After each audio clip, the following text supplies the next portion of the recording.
We have four rooms running in parallel, all with very interesting presentations, and you are free to move between rooms. At the end of each presentation, there will be a Q&A session. You can make questions during the presentation. In the Q&A chat that you can find in the right side of your screen with a question mark icon. As a moderator of this session, we will have David Batista. He has a background in sociology, focused in business communication, and a postgraduate degree in human resources. He has a solid 10-year background in the oil and gas sector, worked in several areas from process management to Iberian markets. He is now dedicating himself to the development and cultural transformation of people and organizations, being a business partner at Galp, focused in the international business units of exploration, production, and marketing, as well as other multiple human resources projects. Please welcome David Batista, and the floor is yours. Thank you for your words, Bruno, and good afternoon to all. Very pleased to be here and keeping up with the schedule and with no further delay. I will present our first speaker. We will have four great speakers today. Hard for me to introduce them, and hopefully I will not do mistakes. So I'll start with Hector Ibarra. So Hector is currently the regional Fjord Group Director for Madrid and Milan. As you may know, Fjord is a design and innovation company, part of Accenture Interactive, that aims to make sense of the latest technology to design digital products and services. He has a very interesting and, in my personal view, out-of-the-box career journey, connected to various design industry sectors that include photography, web design, product management, art direction, interaction, and service design. His entry into the professional world came via early business administration studies, design, and fine arts, all in search of a previously non-existent discipline, curiously enough, the exact same one that he is currently and very happily working today. Hector believes in design as a profession and not only a mean of artistic expression, and is a very firm believer of rationality as a fundamental component of good design. With no further delay, I will pass the word to Hector, who will tell us about the 2020 Fjord Trends and 5 new truths about the post-COVID world we are, hopefully enough, about to meet soon. So, Hector, thank you, and the stage is yours. Okay, thank you very much. Thank you for the kind intro. I'm going to guess everyone can hear me well and can see my screen. If not, I'm guessing someone will tell me. So thank you very much again for having me. I'm going to try to run you through really quick to some of our trends report. This is a report that we do every year.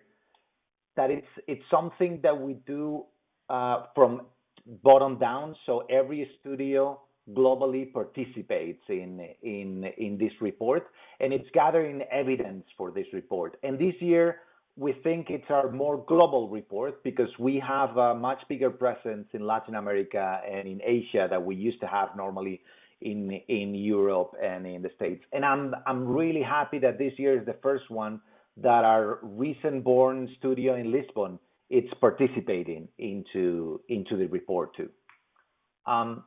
When we look at the report and we look at the trends that we have in the report, we also see that there is a method theme to all of them, which talks about realigning the fundamentals and how for economics and politics, capitalism and resources, technology and society, it's something that for long has been, given as granted. And right now we are asking questions about what's the definition of those terms that we had for years.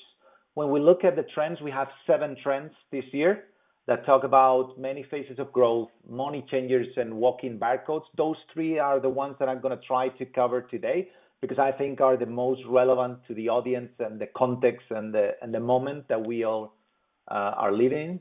And then the other 4, I'm not going to cover them, but if you are interested and you want to discover more, the trends report, it's live on our website. So if you look at for Fjord Trends, you'll easily find it.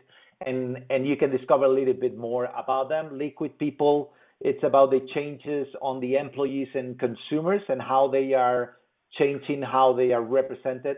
Designing intelligence talks about the the use of artificial intelligence for more things than just, repetitive tasks, and how we use it for more complex processes. The digital doubles talks about how we are creating these digital twins that gather data and talk with different services for us. And the life-centered design talks about the practice of design and how human-centered design, it's moving to humanity-centered design and looking much more into a global practice than a single individual need-solving practice. So I'm going to jump to the first one, which talks about many phases of growth and links back to previous trends that we had over the years, like the ethics economy or the last straw in previous reports. And it talks about the transformation at a corporate level of what capitalism is for all of us and for companies. And there's a lot of, every time that we go through trends, we'll try to see evidence that we've seen in the market of this. So every time if you see me presenting this report again in 2 months, probably it will be different than today, because we gather evidence through the year and we try to bring it here. So one of the things that we saw is the Financial Times talking about a new era for capitalism. We've all seen the Swedish climate activist Greta Thunberg and all of the movement that has been around her, inspiring school children to fight for their futures. So they file a potentially world-changing complaint to the United Nations to have climate change classified as a children's right crisis. And imagine what that can do to society. We've also seen Google and Amazon employees walking out as a protest to taking unethical contracts from the companies. Or we've seen, and here's the quote from Mark Benioff, the CEO of Salesforce, about a time for a new capitalism, more fair, equal, and sustainable, that works for everyone as for business. At the same time that we see this movement in society, we've seen how money has responded to it. So we've seen the different IPOs that has gone globally that were based in structures that were not that clear and that didn't have a lot of success. And at the same time, we've seen BlackRock, which is one of the biggest funding companies, who said they're only going to be supporting companies that have a long-term sustainable plan, and that it's a game changer. They say they will invest in companies that deliver sustainable growth with purpose and long-term view, and that was said by the CEO of BlackRock. At the same time, we've seen movements also in the different type of services that we use every day. So we've seen movements in Instagram, like trying to hide the number of likes that each of the pieces have. So it takes away a little bit of the tension that it creates on users. And that has begun in April in Canada. And then we've seen the test in Ireland, Italy, Japan, Brazil, Australia, New Zealand. Facebook started a similar experiment in Australia. And right now what they are doing is they're showing it only to the user that creates the content, but not to the rest of the people. So people are not aware of how many likes this has. So these are small changes in the services. We're also seeing it kind of like as an administration level. So we've seen countries like New Zealand unveiling their first, what they call well-being budget. And they did that in May 2018. With a new economical goal to make the country both a great place to make a living and a great place to make a life, which is something that we're seeing in more and more places.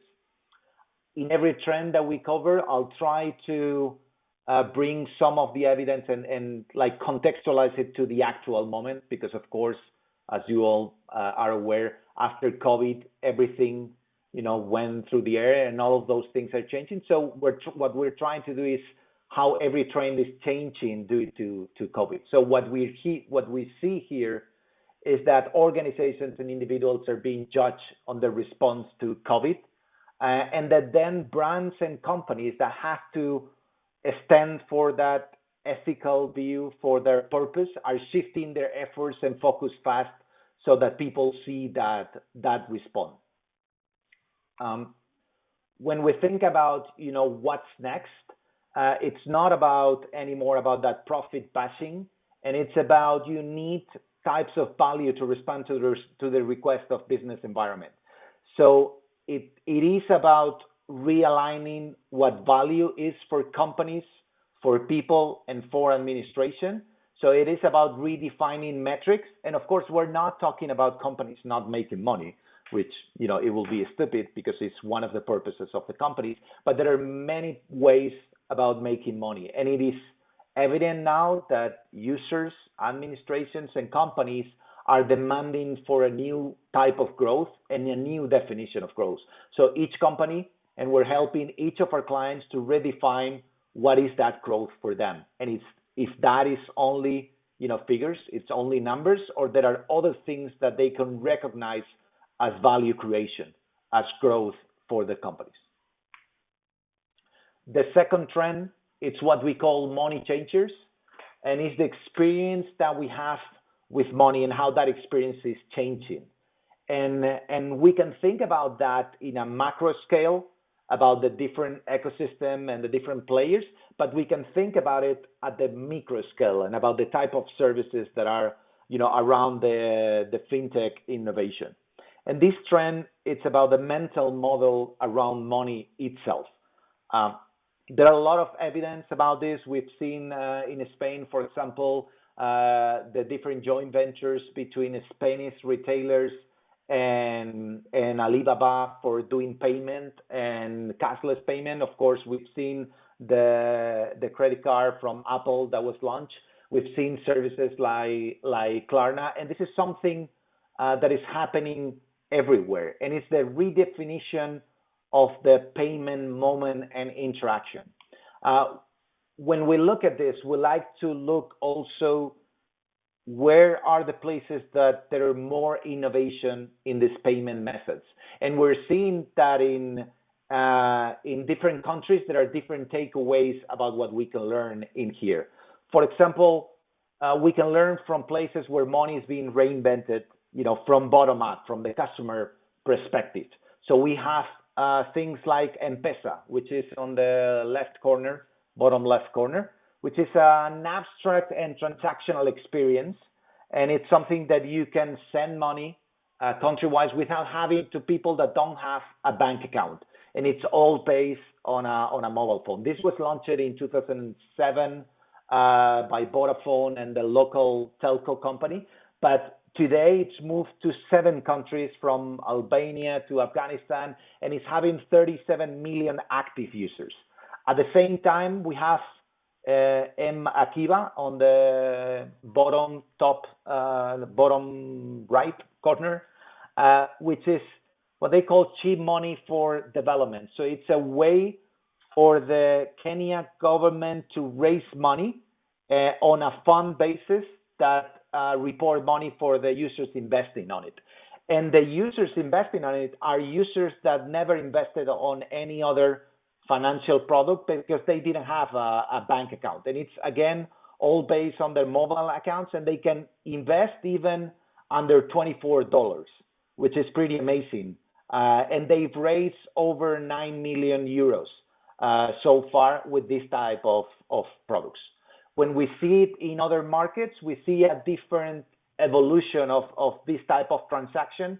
And link it to the first trend. I really like the economy one, which is the one on the right, which is this MasterCard credit card that its premium version, the black version, doesn't give you any premium service. What it gives you is a service that you can only use your credit card until a limit of CO2 emission that you can do. So every time you buy a product, the credit card will understand how much CO2 it's necessary to create that product, and then it will limit the amount of products, the amount of money that you can buy on those products. Of course, if these products exist, it's because users, customers are demanding of it, but it's because the data that is in every transaction that now we can do services like this. So every time that I explain this trend, I always like to use the metaphor of music. In my earliest career, music was just a tune. It had only the music on it. But today, when you see a track on Spotify, it has a lot of information with it. The same way that when we see a picture today has a lot of information on top of the picture. So it talks about where it's located. It talks about what was the camera that it was taking or the date that it was taking. All that same information that we can see on a picture or we can see on a track music, we can see it now with payment. So imagine everything you can do with all the information that is attached to a payment, like location, like timing, like people involved, like partners, and imagine the type of services that people can create around that data. And then, of course, if you are in the bank, you have to think about what's your role. Am I gonna become something as a platform, or am I gonna be invisible to users with these new technologies and these new layers above the different payments? About what's going on during COVID, of course, we've been more conscious about these payments, and it's been forcing what we call the digital laggards, the people who had a resilience to go to digital payments. We've seen, and we have studies about it, we've seen how it's been skyrocketing about the use of contactless payment in all different countries. And we've seen countries that almost went, cashless at all. And again, money management and debt management, it is becoming even more critical for some people in the months, in the weeks to go. And then as money goes digital, there will be administrations, governments looking at digital currencies. Some things that we've seen companies like Facebook talk about, we'll see governments talk about this. In fact, we've seen US government sharing a proposal to create a digital dollar as part of a massive coronavirus-induced stimulus bill. When we think about what this means for companies, we think that there are those new layers of value and information, and you have to think about how can you use them to create new products and services for the customers. And then, of course, trust will be key in how you're using that information and making it visible to users. And of course, we will see a rise in the use of biometrical mobile wallets. When we think about biometrical, takes me to our third trend, which will be the last one that I will cover, which talks about a new technology that it's being developed for us, that it can recognize our body, it can recognize our physical presence, and it can read us. And that together with 5G networks, it's able to react in real time to physical experience. And we have something like sorry, lost my notes. The heartbeat being a unique signature, and Pentagon being able to read that, or in the top left, we have MIT development where they are applying it Wi-Fi and the Apple Watch to measure our heartbeat, which is unique for each user. We've seen airports and we've seen the Gatwick Airport to say that it's going to become the first airport to confirm that we will permanently use facial recognition cameras for pre-flight ID. And of course, we've seen the Amazon Ring, which is this thing on the bottom, which will be a camera on your door to let other people walk into your house and you having a conversation with them about video. This is a technology that can be used for bad, and we all think about the repercussions of this technology. We've been massive use of it by governments like the Chinese government, which has 200 million cameras today, and it's planning to go to 626 million cameras by 2021. And there are some uses of that which are very controversial, like the one video on the right, which is capturing users walking by a traffic light, which they are not allowed to, and then in a video pointing their faces and saying, hey, you're doing something that you're not supposed to do. By the way, this is a TikTok video, if you can see, which is, it's already pretty funny. But we also see this technology using for good. So we use it for having, like, example in the bottom, which is called Affectiva, which is a collaboration with BMW and Porsche to read the drivers and see if you're going to sleep or if you're not paying attention, or if you're looking at your mobile phone, and then it can warn you up, or it can slow down the car, or it can react to it. Or we can see other services like Babylon, which is reading the user face when you're having a conversation with your doctor to make sure that you're understanding what the doctor is saying. Of course, a lot of repercussion during COVID, a lot of disease control, which is at the forefront of people's mind when this pandemic takes hold globally. And then many governments using people's phones to monitor how the pandemic is moving. When you think about what you should be doing with this, it's thinking about what we call the Internet of Bodies and how you can use digital technology to transform physical processes. And sorry, because I think I went a little bit over in timing, but that's more or less, super quick overview of the 3 trends, and hopefully you guys can have some questions and we can have a conversation. Thank you, Hector. I think we don't have yet any question, but I have one, and I would like to ask you, and to ask for your personal view and for your personal view. It's quite obvious that the pandemic seems to have accelerated a lot of digital processes. But do you think that this is most of them, or at least the ones we've seen here, are here to stay, or by ending the pandemic suddenly, if that's even possible, it can get back to the normal pace that it was following before? What's your personal view on that? No one knows. No one, because this pandemic has no benchmark. You cannot, anyone that tells you, I'm definitely sure, 100% sure that this is what's going to happen. It's but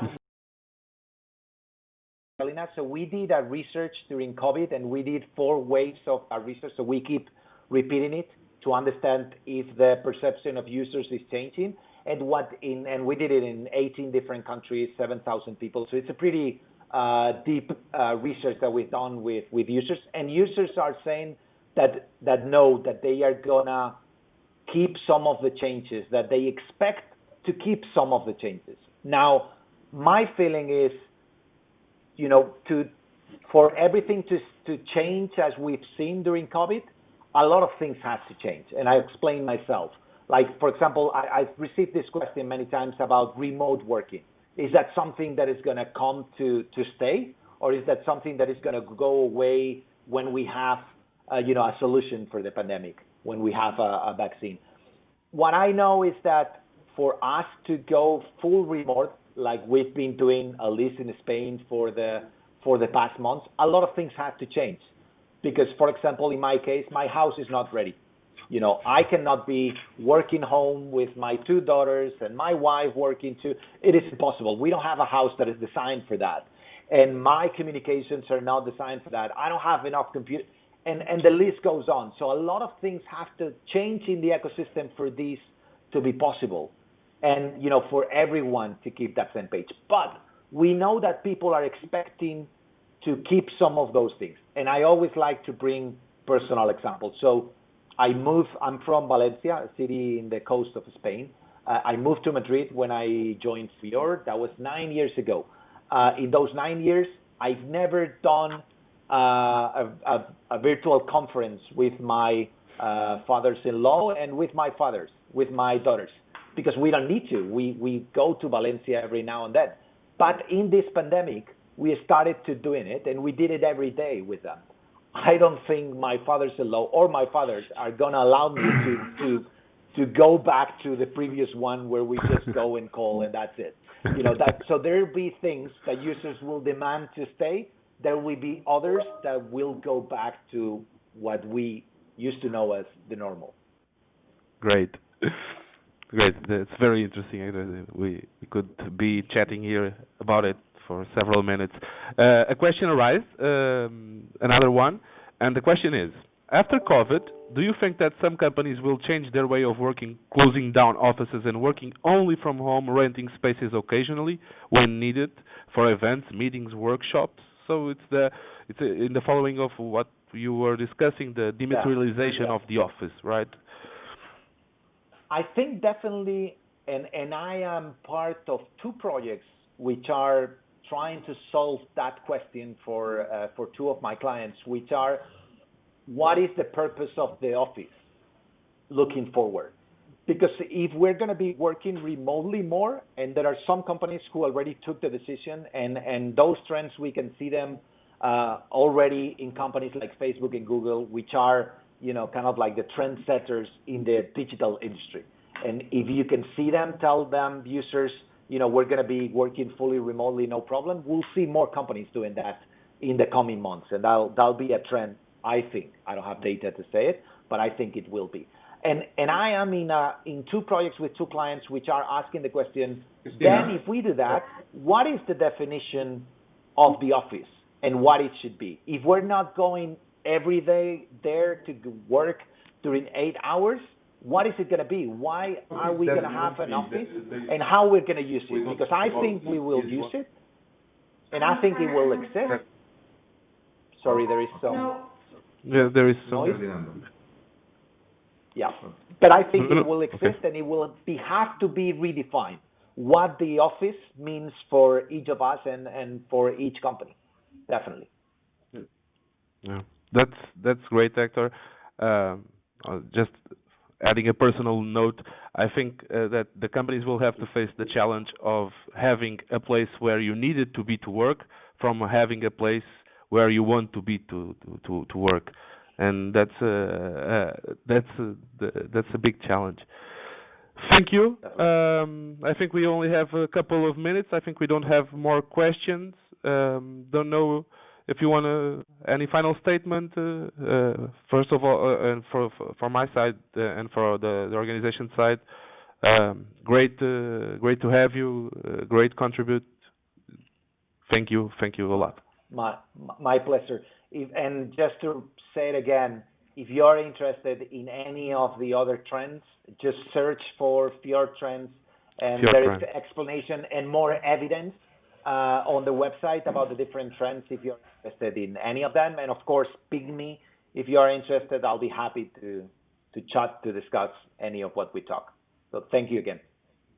Thank you, Hector. All the best for you and for your family. Thank you. Stay safe. Stay safe.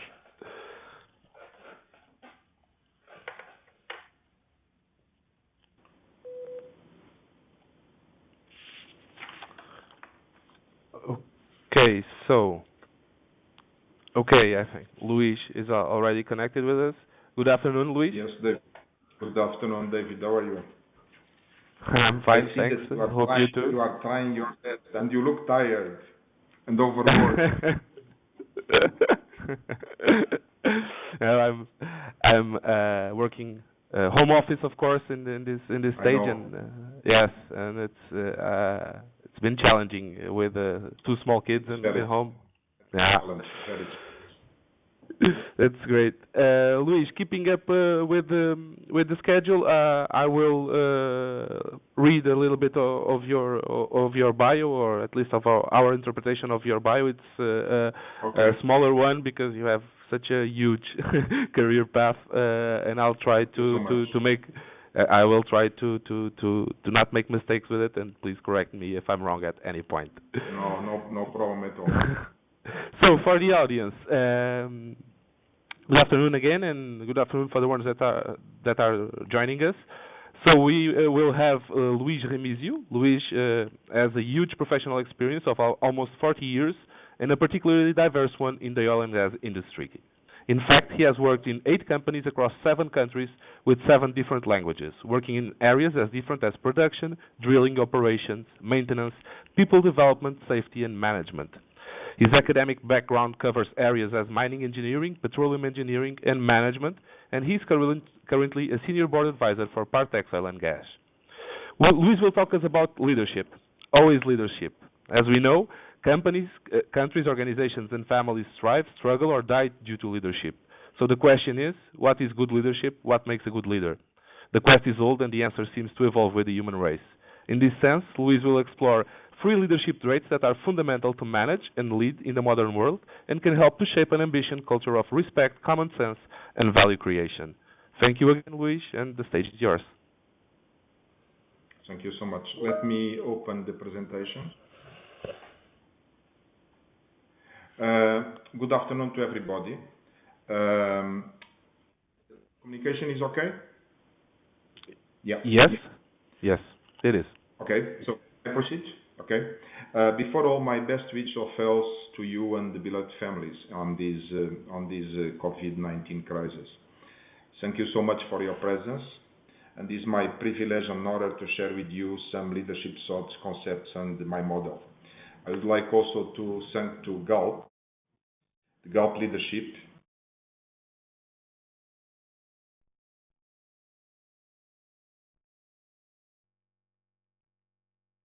opportunity organization committee, and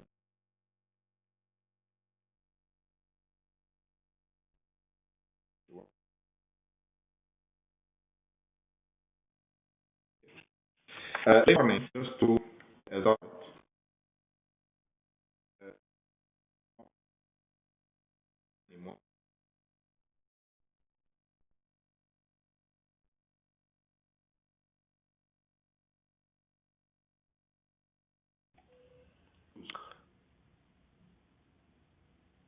Luis?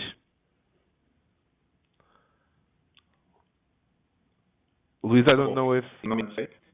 Luis? Luis, sorry to interrupt you. Sorry. I'm receiving a message from the technical staff suggesting you may disconnect your video, keeping up just with the voice, because we're having some connection issues.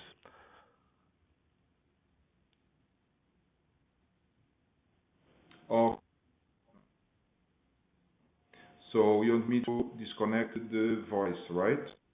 Yes, just try to keep up with the voice and disconnect the video. I don't know if you can keep up just with the presentation. The thing is, the video is generating some connection issues, I guess.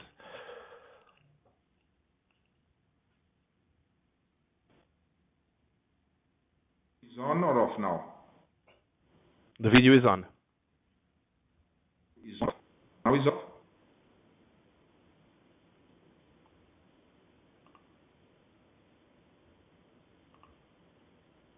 The video is on or off? I keep seeing the video, but now I'm hearing you quite well. Okay. Hello, Luis. So can I proceed? Yeah. So the go ahead. Luis, if you could turn off your camera and just share your screen. We're having connection issues. Okay.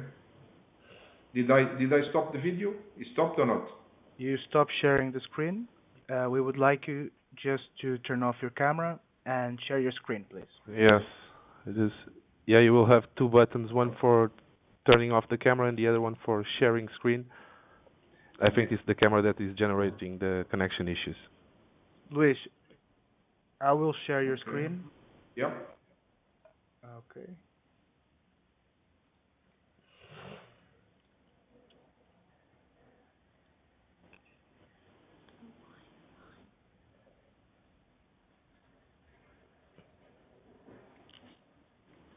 No, okay, no, I want to check the Wi-Fi. Luis, you can go on with your presentation now. Yep.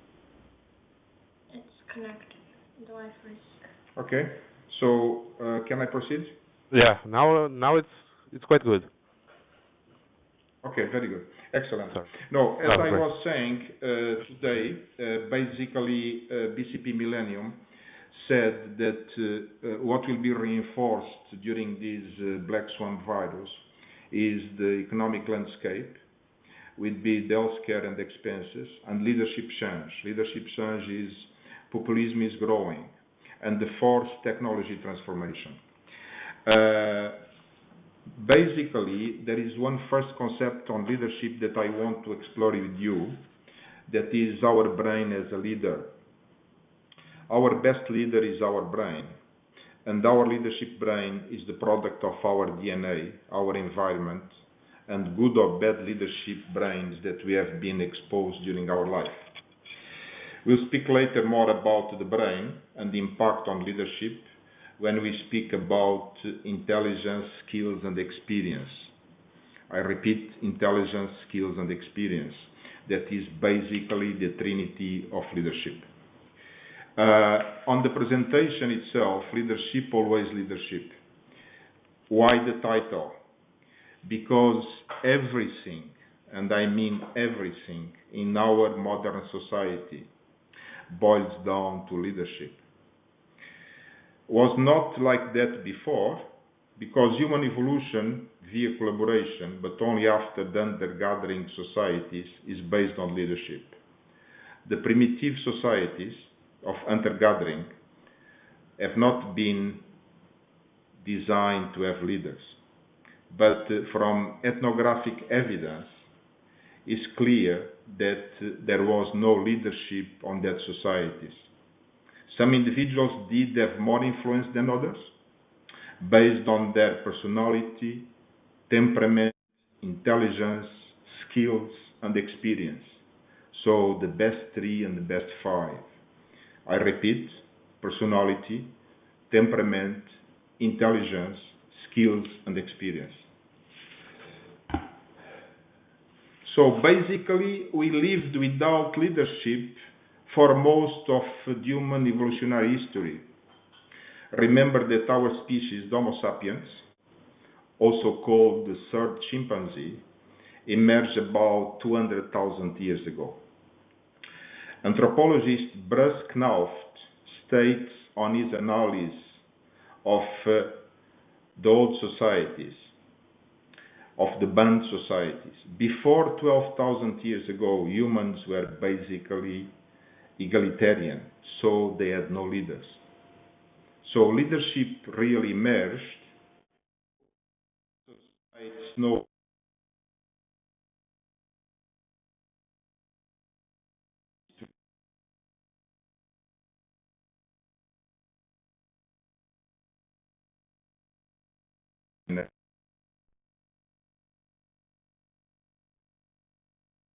agricultural resources, early commerce and wealth create first big men and first leaders.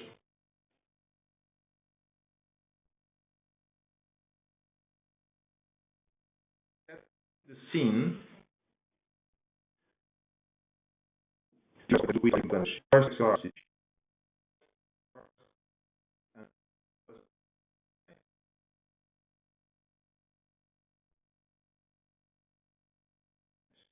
I mean, if you are the right hand, go to your left hand, and if you are your right hand, go to the other hand. If you are first with your wrong. Let's think why our brain is so efficient. Hello, Luis. Not with the wrong hand. Luis, can you hear me? It's all about intelligence of the brain. But We also are having bad connection again. Could you stop sharing? I think you're not sharing your screen. Can you stop your video, your camera? If you look at if you move your mouse in the black circles in the bottom of your screen, try to turn off your video.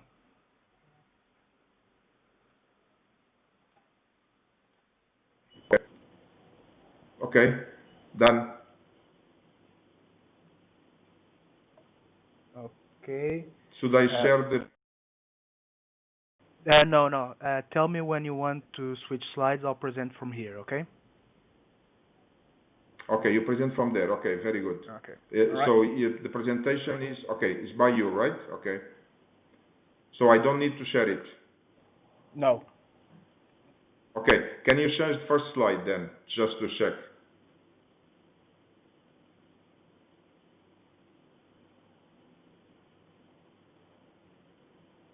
Did you change it? Yes.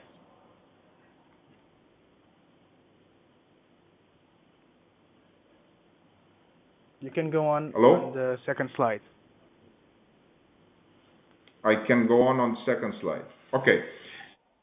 So let's gain some time then. The idea, the objective of the presentation is to present a simple model and 4 simple values that make us better leaders and allow us to recognize good leaders in others. Basically, the model, it can be applied to a company, can be applied to yourself, can be applied to anything.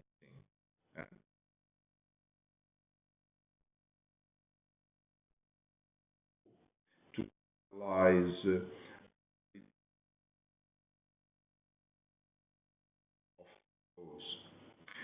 there is Hello, Luis. as artificial, ability make us real. And good Luis, can you hear me? Hello? Yeah, I can hear you. Go ahead. We still have bad connection. It's breaking a lot. We will need you close your camera fully. So you already stopped sharing, and now we need you to close your camera so it doesn't consume so much from the network. If you look down there in the circles, there's one with a camera drawing. We need you to click on that and stop sharing your video.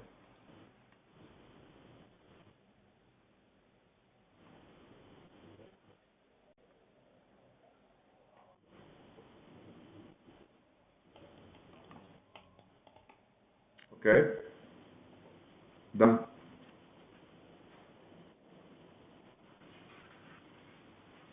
Okay, Okay. okay, yeah, oh, perfect. Just keep on going. Tell me when to switch the slide. Thank you, Luis. Okay, you are in what slide? Second slide. Second slide. Okay, you can go to the third slide then. You are on third slide? Yes. Okay, true leadership, right? Yes. Okay. True leadership is more than authority and recognition. There are 3 quotes that are on this slide that I like especially. 2 are from John Brandon and 1 is from Matt Mayberry. The best leaders are those who seek every opportunity. So it's all about timing, to communicate, communication, and mentor others. Mentoring is very important, and clarification of team objectives. The rallying cry for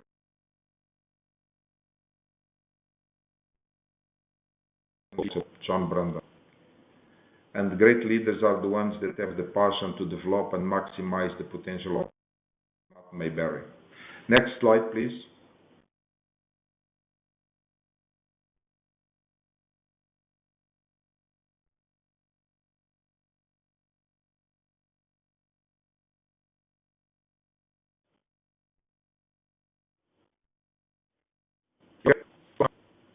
Hello?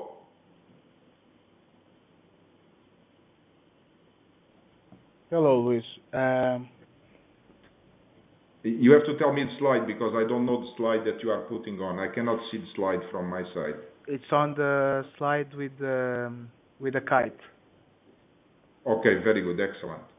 Okay, this is a very simple model for leadership, and with this model we can analyze our own leadership, the leadership of others, the leadership of organizations, and the leadership of countries.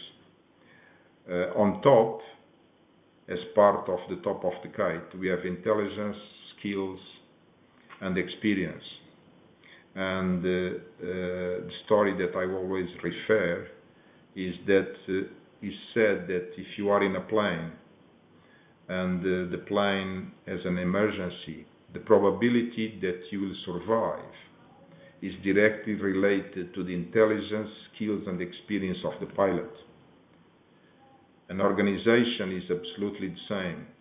An organization will strive or die based on the intelligence, skills, and experience of the leadership. After that, on the kite itself, you have ideas, you have concepts and technology. On the other side, the culture of the organization. On the bottom, actions, because actions are everything. They say that to talk is more difficult. And on the bottom, you have the followers and admirers that stabilize the kite. And there is a good book from Barbara Kellerman that is followership, and she grades the followers basically in 5 categories that are the ones that don't care. For example, the people that don't vote, the bystanders, they have little or no commitment to the cause or to the leader. You have participants. Example are satisfied employees, we put extra hours. You have activists, work hard to support or remove the leaders, and diehards that are ready to lay down their lives for the leader. Now, then we have the environment, and the environment with the social and governance is the famous ECG, and we have storms that can be presumed competition, and we have black swans. The black swan that you are now, that is a triple black swan, that is health, economic, and energy. The kite is connected to the ground, to the values that are the most important part of leadership by the stakeholders. A company will strive more or less based on stakeholders. So we are speaking about employees, clients, board members, shareholders, all the stakeholders, contractors of a company. Next slide, please. Okay. The kite frame, correct? What is the slide that is on now? The kite frame, yes. The kite frame. Thank you. The leadership, our leadership is always directly impacted by our corporate intelligence, skills, and experience that are more and more in demand. And if you remember, artificial intelligence that is basically mimic in our intelligence is all about logic, pattern recognition, and capacity to learn. So when you look to your company, to your leader, check if there is logic, if there is pattern recognition to adjust, for example, the strategy and the capacity to learn. The ideas are directly related to technology, and the concept is the base of universe. Everything starts with ideas. And then culture. There is a famous phrase from Peter Drucker that I like a lot, is that culture eats strategy for breakfast. If you have a corporation where the culture is below standard, the corporation will not. If your culture is not aligned with the strategy. And there is a good talk that is coming later in the afternoon that speaks how we can define and impose cultures in the organization, good cultures, of course. The fourth one is actions, is the reality. What really happens on the ground. Next slide, please.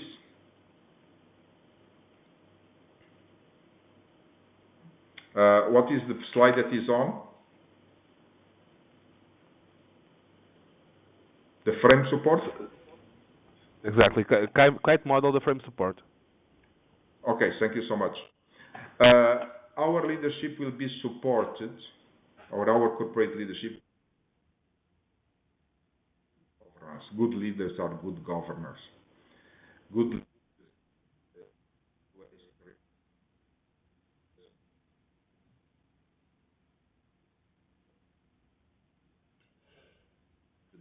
organization producing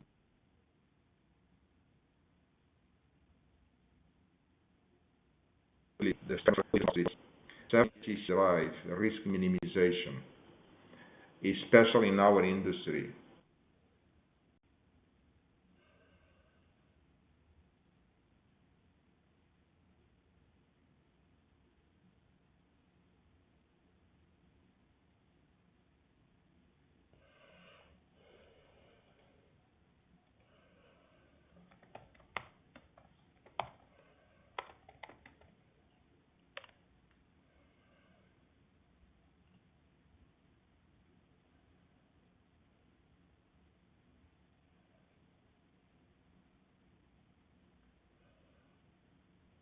Okay, so I'm receiving the information from the technical team that the connection issues are general and are still happening, and they will change our speaker, Luis Remisio, for a telephone connection that hopefully will be better, and we can keep up with such an interesting speech from Luis.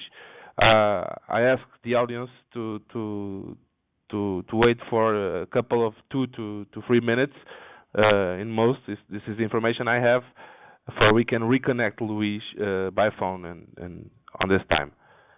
Thank you. Please wait just a couple of minutes, as I will do also.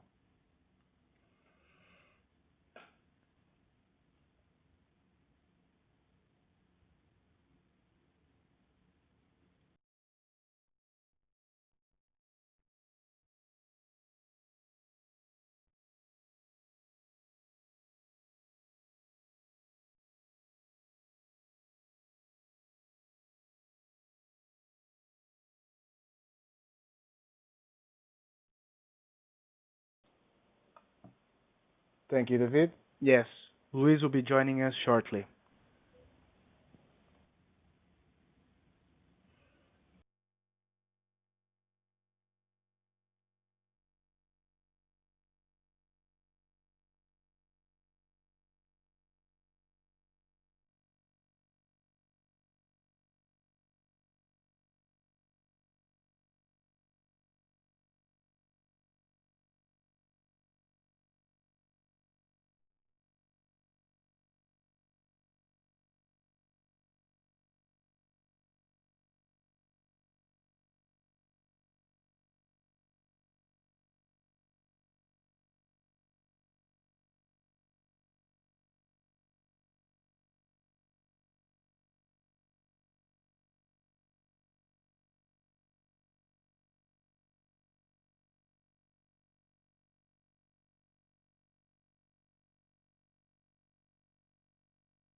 Okay, so for the audience, I'm very, very sorry to announce that we are unable to reconnect to Luis Remisio. Very, very sorry for that. This is a technical issue that is beyond our control and that we're trying to fix, but we will not have the relevant time to do it. So just letting you know that at 4 p.m. we will be back for the next conference. So just in a couple of minutes, I ask you to stay connected or to connect at that time. And as far as I know, we will no longer have connection issues in the next session. So very, very sorry for that. I'm truly sorry also for, because I was very interested in listening Luis' speech, but we will have to postpone this for another relevant time. Sorry for that, and thank you all for this. See you in a couple of minutes.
Okay, so I think we are back with Mr. David Hazell.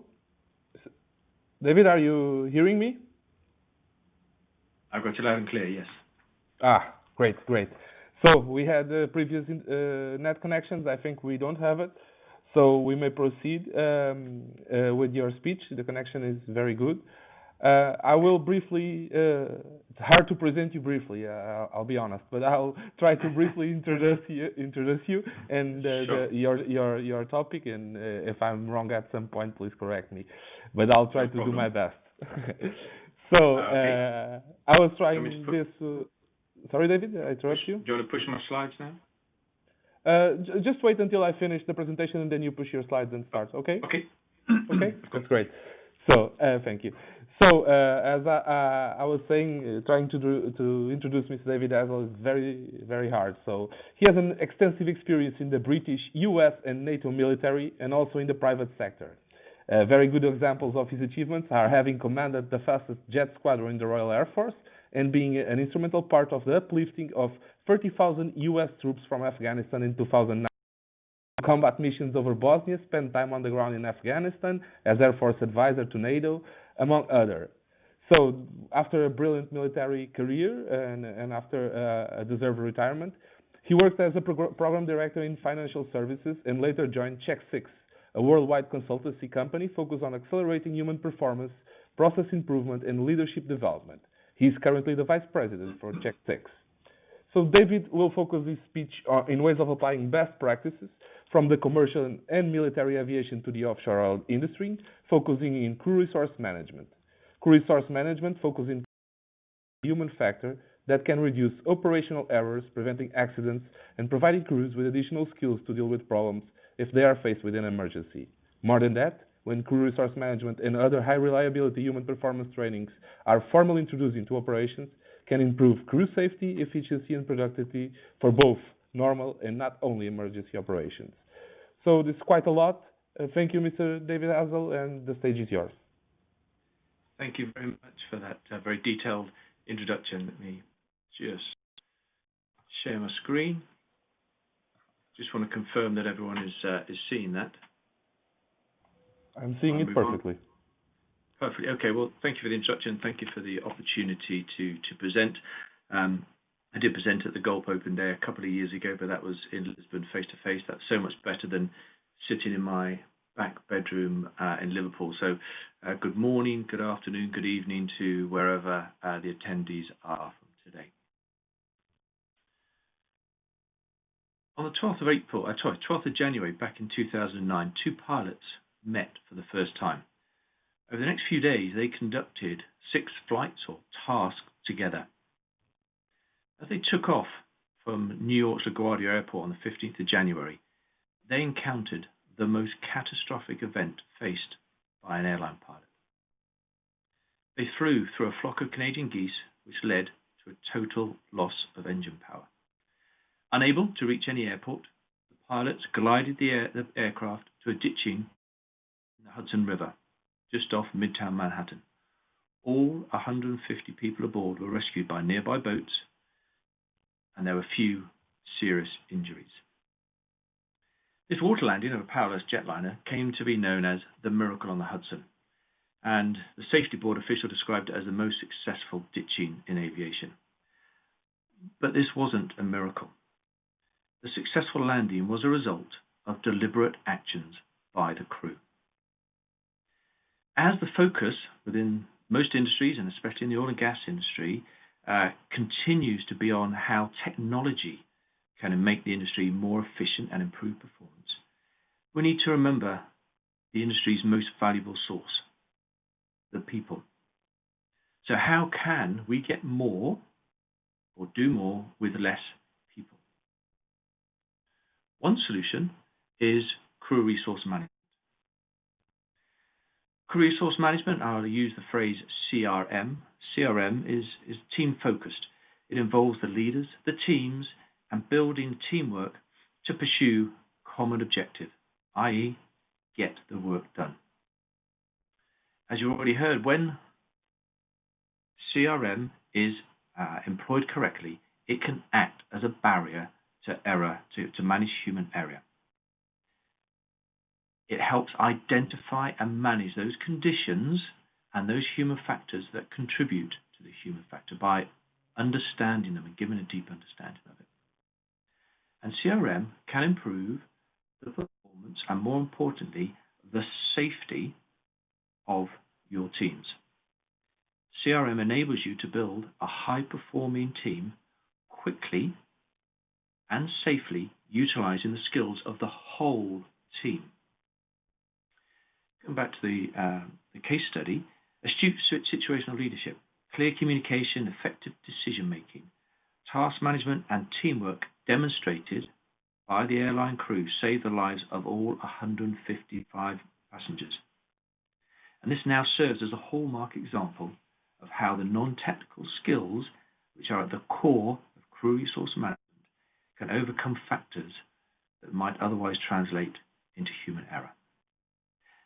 Now, I'm sure if I was in a room, I'd ask for a show of hands of how many people have heard of crew resource management, and the majority have probably tried to implement some form of it into operations with varying degrees of success.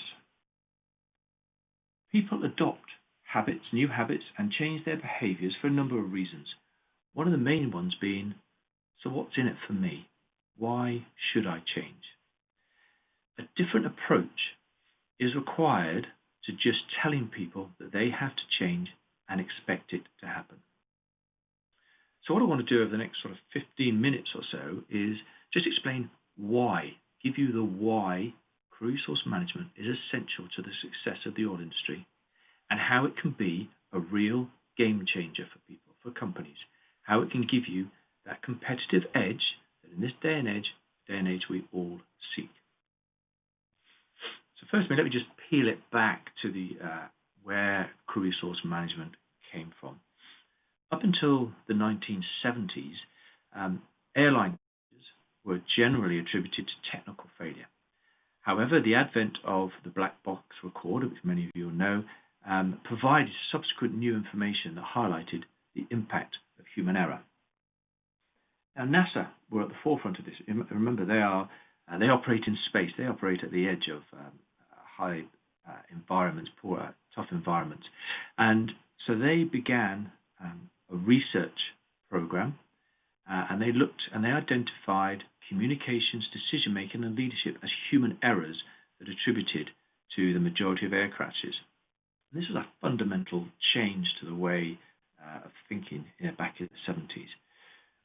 They then jointly developed it with the airline representatives, government officials, to try and understand what they could do and how they could do it.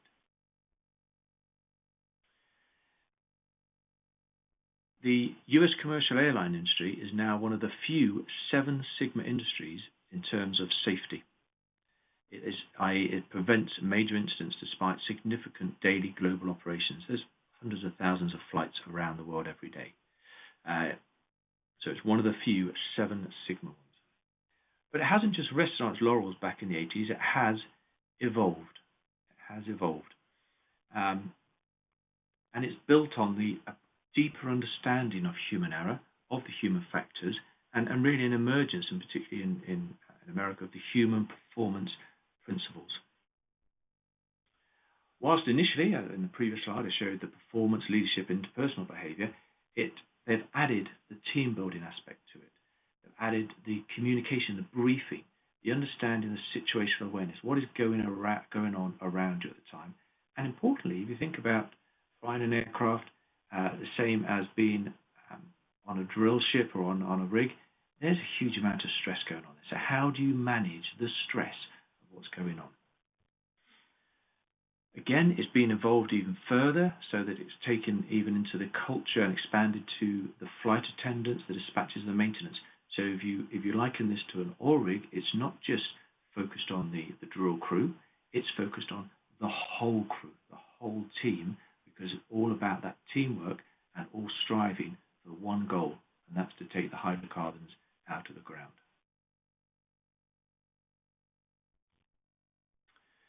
And I think a key thing we have to acknowledge and you have to think about now is that human error can never be eliminated. Whilst humans are in the loop, we are fallible. So it is, whilst people talk about goal zero or trying to achieve zero harm, we have to acknowledge that the focus has to be on risk and error management, because we will never be able to eliminate error 100%. We can strive for it, but we'll never be able to do it. And crew resource management has been adopted by numerous other industries.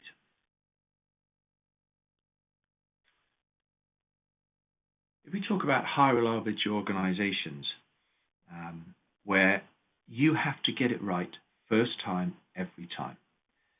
If you don't, then the consequences of failure have significant costs. Somebody might die, you lose equipment, damage, or environmental damage. So you have the nuclear industry in the top left-hand side. We've already talked about the commercial industry, commercial aviation in the bottom left. The emergency services in the middle there, the police, fire, ambulance, they're all high reliability organizations. NASA and obviously surgical teams, and then finally military aviation, particularly off carriers. They have all adopted some form of CRM system. And why have they actually done that? So most industries did not have a formal non-technical or soft skills, is another word for it, you may have heard, soft skills training program. But CRM addresses the human factors, it addresses the dynamic conditions and environments that we all work in this industry. It addresses the decision making and help support the sound judgment as we go forward. And more importantly, safety and performance can be optimized through the alignment of the goals, through that teamwork, that collaborative action, and the key thing here is supporting each other, having those cross-checks and having the mutual support. And if you use the whole team rather than individual approach, use the whole team, everyone has a different perspective of how a task is achieved or how a task should be done. And if you involve the whole team, then you get those different perspectives from everyone, and that can help accelerate your continuous or iterative learning as you go through there as well.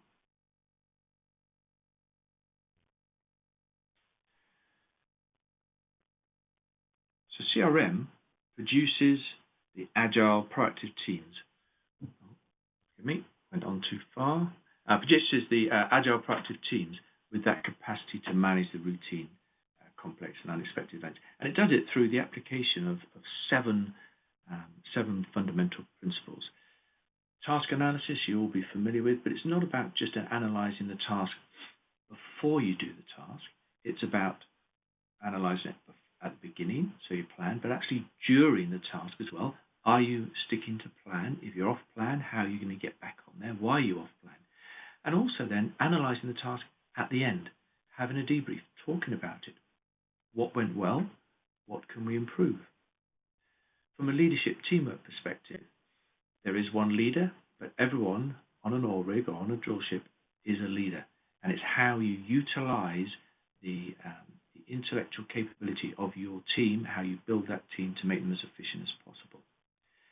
Situational awareness, knowing what's going on around you. If you are a supervisor and you are head in, focused on the task, you've lost situational awareness. So who's going to back you up?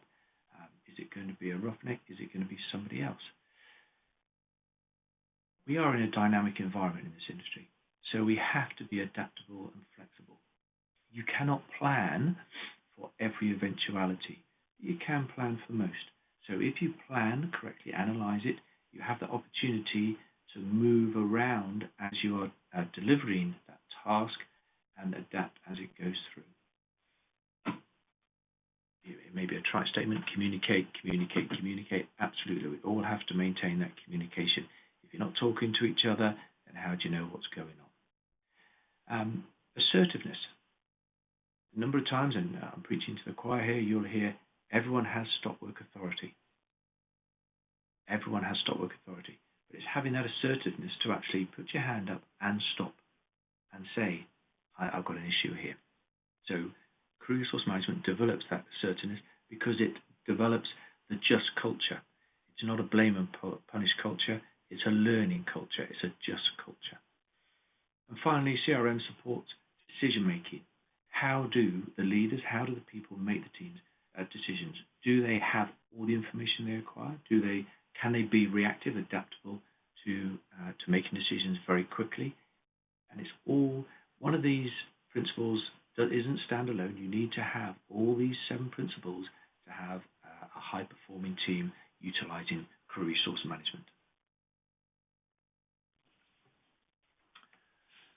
But crew resource management is nothing new to the oil and gas industry.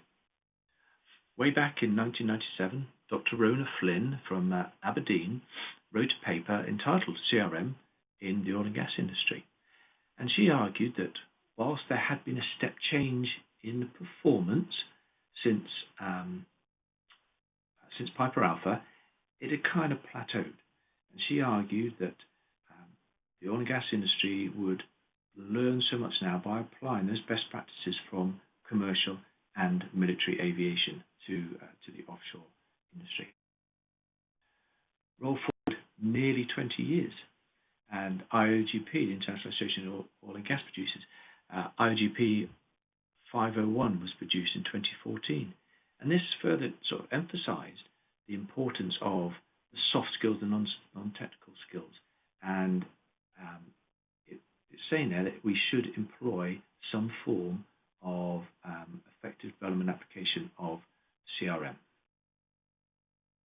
We roll forward another 6 years to the present time, And the oil and gas industry has still not effectively integrated the non-technical skills into formal training programs. As I said, some of you have maybe come across it, may have dabbled in it, but the as an industry as a whole, I'm talking about now, has not fully integrated it. And to one of my first points, whilst we are focused on the automation, focused on the technical. Yeah, sure. Sorry. Can you hear me? I think we lost video of the streaming. Let's just wait for a few minutes to see what's going on. I think all the rooms just went down. Okay. If you wait just for a little bit. What part did you get up to? Just as I stopped you. Like the moment went down, I've got the report here that's going down. Okay. Sorry, this. Bruno, I can keep up with Mr. David. It's the global streaming that went down, right? It's the streaming with the watchers. I think probably there's some solar storm here affecting us. Okay. I'll wait a couple of minutes. Please let us know as soon as we are connected again. Is now an opportune time to maybe have a discussion and see if anyone has any questions at the moment? Let me see audio. Here, I've got no questions so far, David, but from my experience here, normally people start asking questions when we actually start the Q&A. Yeah. Sure. Okay. But they've been very shy. Why we've got time. I just wonder why we've got a couple of minutes now, if anyone had any questions so far that we could. But I can tell you we've got somebody else on. Sorry? I just wanted to keep this on time, that was all. Oh no, you've got plenty of time, well, because we ran into a little problem with the previous speaker, so we actually have still got 12 minutes, let's say, but now with this problem, let's see what happens. Nonetheless, our room is one of the best rooms, and normally the first room hits the 100, the rest like in the 40, around 60 people. Yeah. Okay. A lot of people were watching us. Try to reconnect them, please. Yeah, we're trying to see. I think we're going live now. You guys ready? I'll tell you when it goes, okay?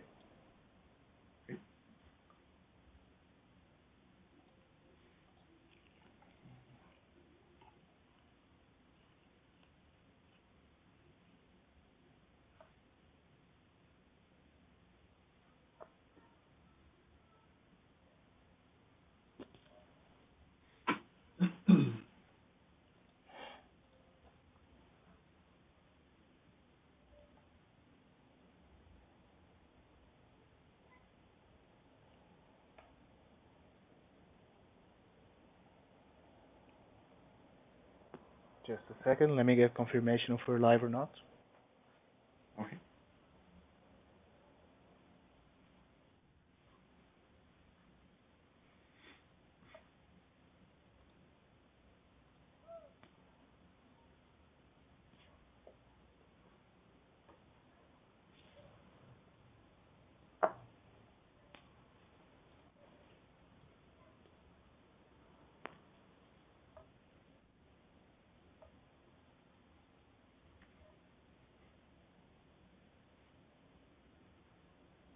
David, maybe you can go back one slide and start from there. What do you say?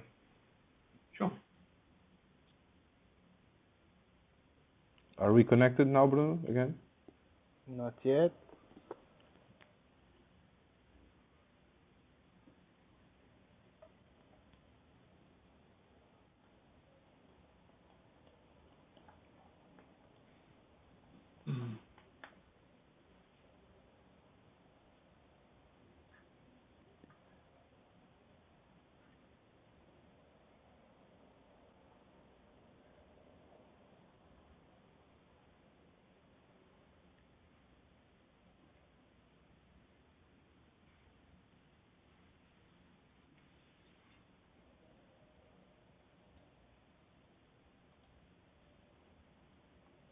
And we are live.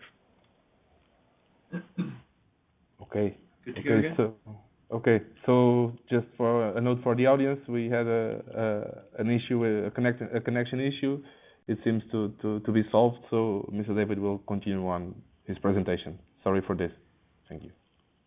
Thanks very much. I'm not sure how many people got onto where on my slide, so I've been asked to go back a couple of slides, so I apologize if I repeat. But the point I was trying to make was that crew resource management is nothing new to the oil and gas industry. Back in 1997, Dr. Rona Flynn from Aberdeen produced a paper entitled CRM in the oil and gas industry.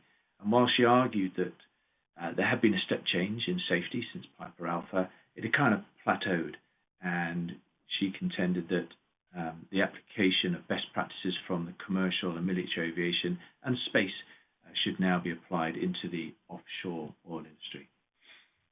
We roll forward nearly 20 years to 2014, IOGP Report 501. You can all read that, but it basically stated the importance of those non-technical skills, and saying that we should now think about effective development application of these soft skills. Roll forward another 6 years, and the oil in the industry has still not effectively integrated the non-technical skills. And I talk about the industry as a whole here. Some companies, some areas have tried or have got their own CRM programs going, but as a whole, the industry has not integrated it. And this is quite key, going back to one of my first points of we're very focused on the technology side. We're very focused on the automation and how that's going to help us. But that is not going to ensure team or organizational success. We have to think about how we get the best from our most valuable resource, and that's our people. There has been an evolution of performance within oil and gas. There's been more focus on performance, especially in this current, as we come out of the current downturn, in that we have got reduced resources. We're down at $40 a barrel now, gone are the days of $110, $120 a barrel. So we have to be more competitive. We have to be doing the same, if not more, with less. Most other industries focus on the reliability. The oil and gas industry focuses on preventing the negative outcomes. If you think about going to toolbox talks, you talk about tripping, for example, they then get straight on to how you're going to minimize the impact of on yourself.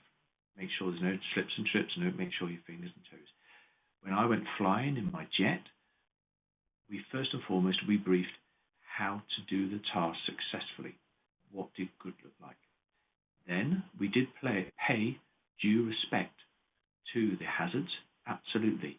But this industry is very much focused on process and personal safety first, and then the outcome.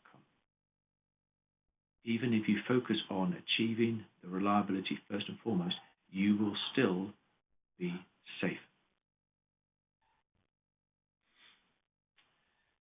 And there is the emergency of the human performance principles I talked about. There is an acknowledgement that, while you have humans in the system, there is going to be errors, and we need to learn from that and develop become a learn and improve culture rather than the blame and punish culture that's gone in the days gone by. And there is a movement absolutely for this learning and this JOS culture. And we learn from the near misses. Your near miss reports should go up, because that means people are talking and are actually identifying it. And then by empowering the frontline workforce, you get the most from it. You remember I talked about utilizing the whole intellectual capability of your team. And it's about there is starting to become a thirst for iterative, for continuous learning, and not just the learning while you're on the rig. Continuous learning will help you build that resilience and will lead to greater innovation. So the final slide now, just to bring up some renewed opportunities to adopt CRM.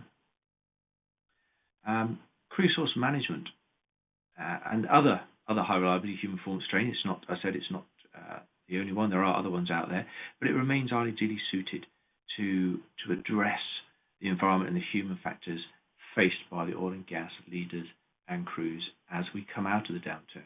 How do you build a high-performing team quickly, but also safely? And building that team through the CRM principles. It can provide you with that competitive edge because a lot of people have the same technology. It's how they utilize that technology, how they get the best from their people. And importantly, it has the potential to improve both safety and performance, and is effective when conducting both normal and unexpected emergency response. And I'll take you all the way back to the start. These two pilots, remember, they met for the first time on January the 12th. 3 days later, having conducted 6 tasks together, they faced the most catastrophic event imaginable within the airline industry. So I'll leave you with this thought.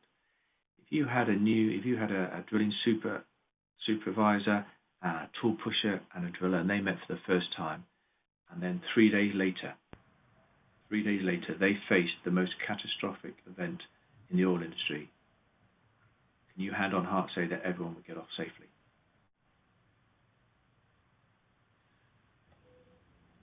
I think I've got 2 minutes left for Q&A, given the stop now. We do. Just putting forward a question from my side, we have not yet received from the audience, but I would like to ask for your personal view on the culture is evolving, of course, and we had the millennials, and we have the Zs, and we have the Ys, and we have all those different kinds of cultures. And the CRM, resource management fundamentals, started way before. Are they evolving? Do you think that the new culture of the younger people is harder to work for the CRM principles or not? How do you view this connectivity with something created, at least the fundamentals created a long time ago, and this evolving culture? How do you think the two things match? Sure. A great question. The principles still apply from 30 of resource management. It's how you implement them. If you think about it, the millennials have, and the X and Y, whatever you want to call them, the different cultures, have got a lot of value to add. And it's taking this industry from experience-based to knowledge-based. And the millennials, you have to accept that they have got value add, and they'll ask questions. They'll ask why. They'll ask why. They say, why are you doing it this way? And the answer shouldn't be, we've always done it this way, because that's not necessarily the best way. So it's the way CRM is embraced and implemented with the younger generation, because they have to be involved in this. And that's where my CRM is so important, because it's about utilizing the whole team, not just the leader, not just the seniors, the whole team, and utilizing the intellectual capacity of that whole team to build that high-performing team. Yeah. Yes, makes total sense. What a knowledgeable question, answer. So thank you. I think we are ending our time, Okay. David. Thank you a lot. Sorry for the connectivity issues. It was a great contribution, and it's something that I think some people will at least study a little bit more about this fundamentals. They make total sense. And thank you a lot for your contribution, and all the best. Thank you for inviting me. Thanks. All the best. Stay safe. You bet.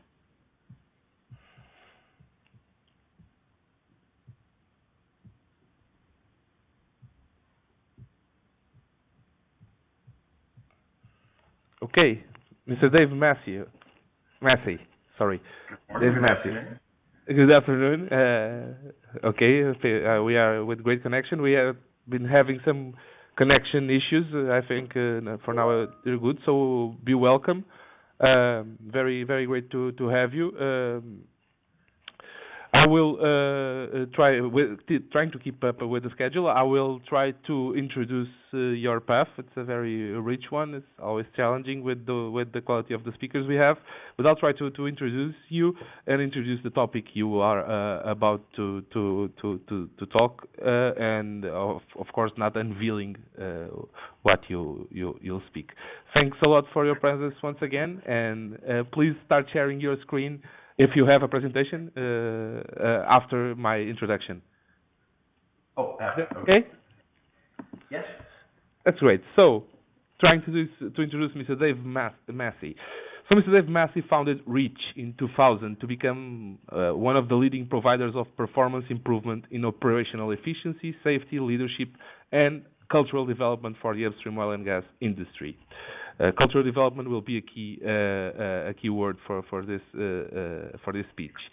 Operating in 47 countries, Dave's focus on the Reach company culture itself has been rewarded as being nominated 2018 Best Company to Work For in Texas. He's an industry leader with his knowledge of leadership and culture, again, having personally facilitated more than 100 workshops in 15 countries in 3 different languages.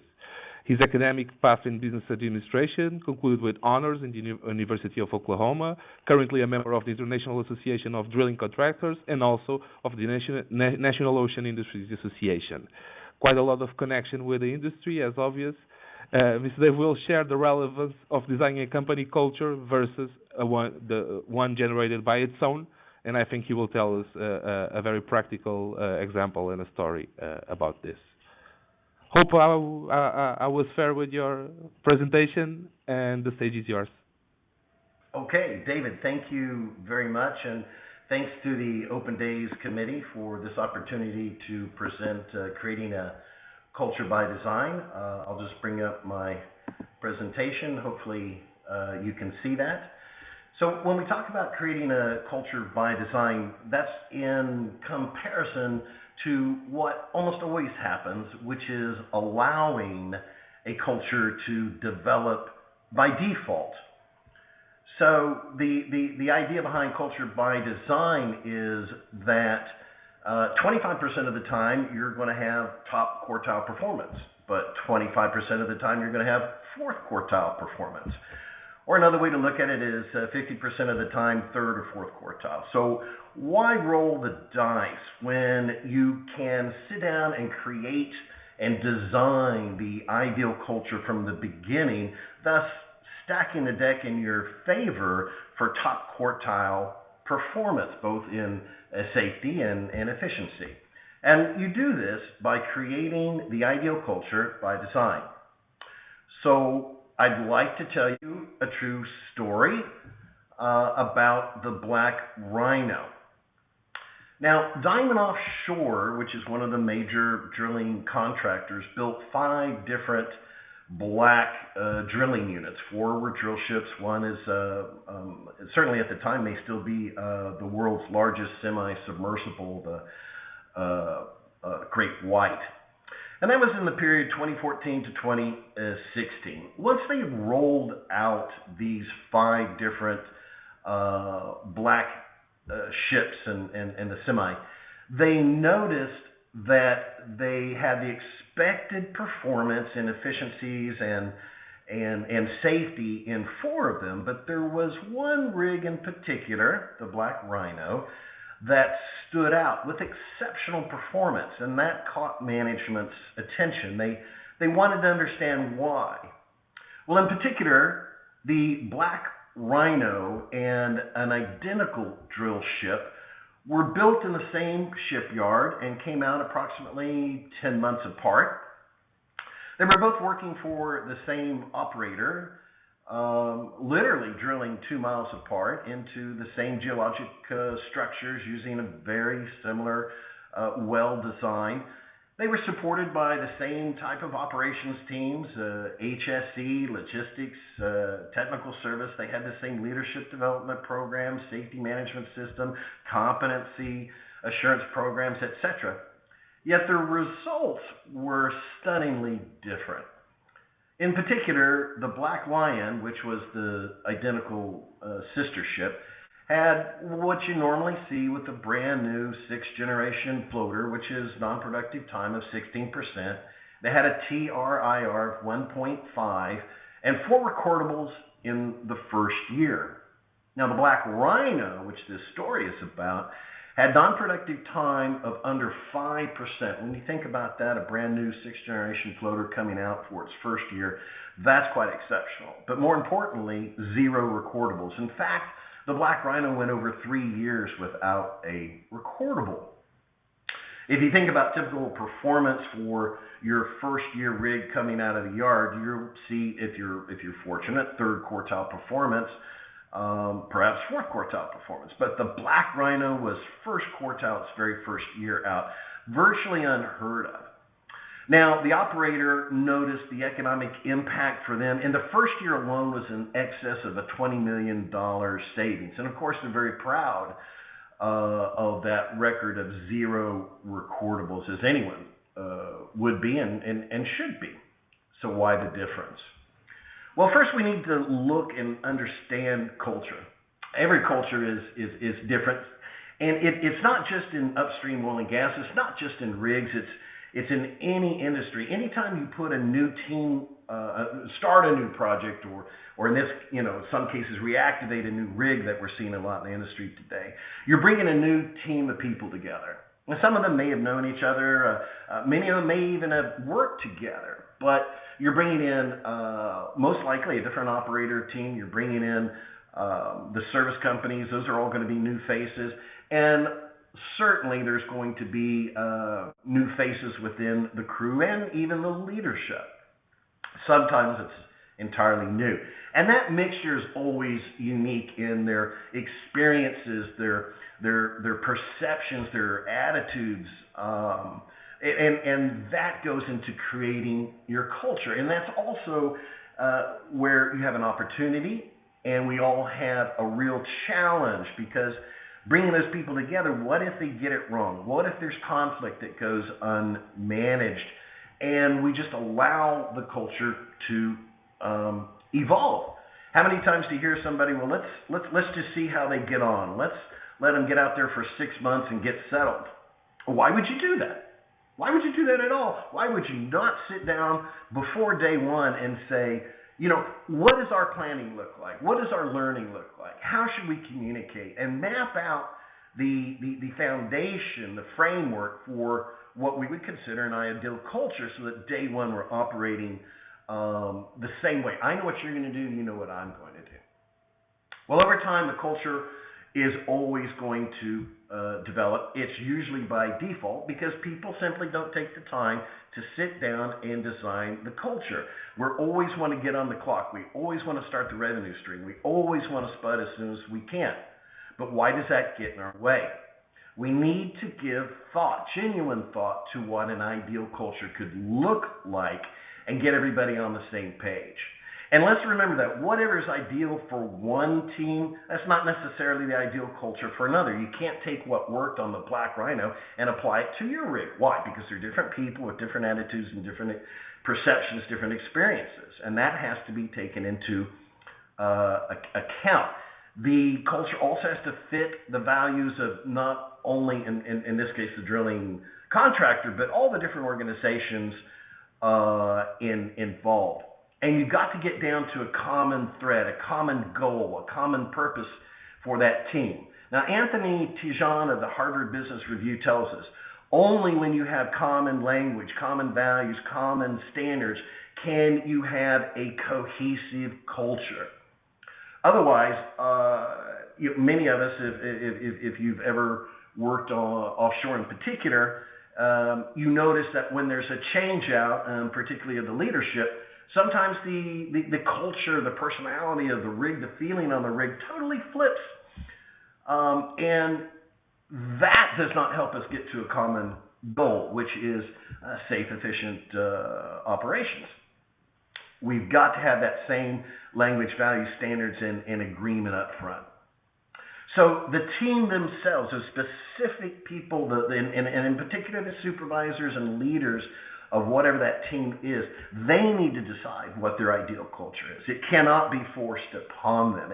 You can't say, well, hey, you need to be doing, no, that's not gonna work. They need to work it out themselves. And therefore it has to be facilitated, because you have a dozen, 2 dozen, 3 dozen people who have a major say in this. They all have to be heard. They all have to be included and somehow brought to the same page without alienated anyone. But then after that's established, everybody has to live that framework, and it has to be reinforced by certainly middle management and the leaders within that team on not only a daily basis, a constant basis, and I mean every minute. So if almost nobody is doing culture by design, everyone is allowing their culture to develop by default. Well, why do we still do that? And why is it not effective? Well, if you stop and think about the assumptions that many of us make, for example, people with the best technical expertise will make the best leaders. Well, sometimes that's true, but just as often as not, it's not true. Leadership skills, supervisory skills, is an entirely different skill set than technical skills. Secondly, just because we send our supervisors to a leadership course, we assume they automatically know how to lead effectively. Well, that's hit and miss. It depends on the individual. It depends on the course. It depends on the applicability of the content, the extent to which the person was motivated to learn, and in particular, the extent to which it's followed up later through coaching to make sure that the new skill set sticks. Thirdly, we assume that our supervisors know how to manage a business generating, let's say, $100 million annually in the case of many deep water floaters. And that's not necessarily true. Most of our supervisors have been brought up from the ranks of roughneck or an NWD hand, and then into supervisor positions, then into leadership positions, without necessarily getting the training about how to manage a $100 million business, for example. And then these last two are particularly important. We often make the assumption that having the right policies and procedures in place will somehow guide our behaviors. Well, again, there can be a disconnect between what's on that paper and what's in somebody's mind or in their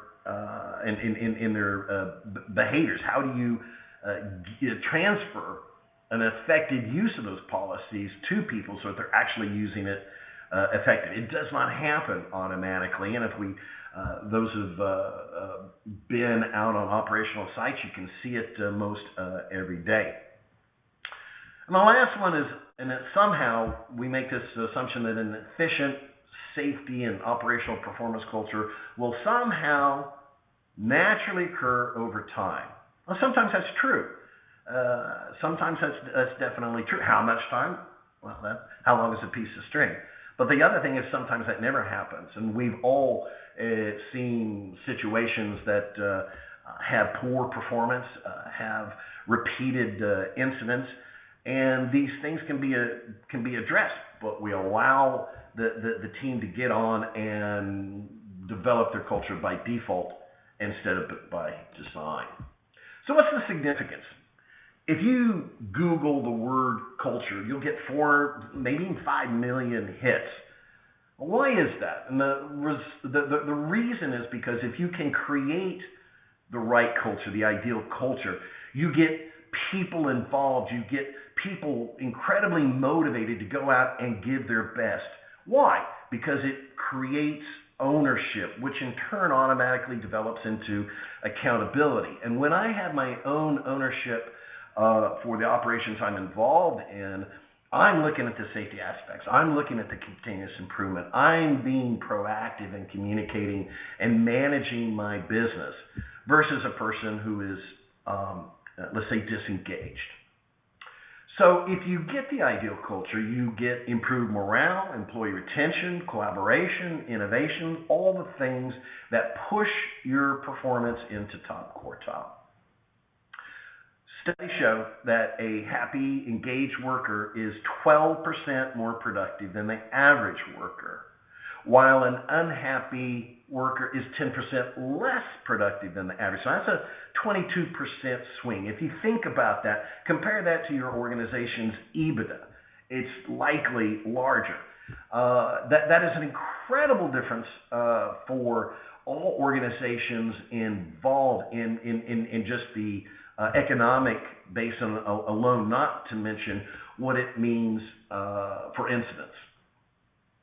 It is estimated that disaffected employees in the United States annually cost organizations in the neighborhood of 500 billion euros. Now, if you were to transfer that to Europe, I'm sure the figure would be 800 billion euros annually. You think on a global basis, we're probably talking about 3 billion euros. It's too much to ignore. So Edgar Schein, you may be familiar with him. He's a professor at the Massachusetts Institute of Technology, Sloan School of Business.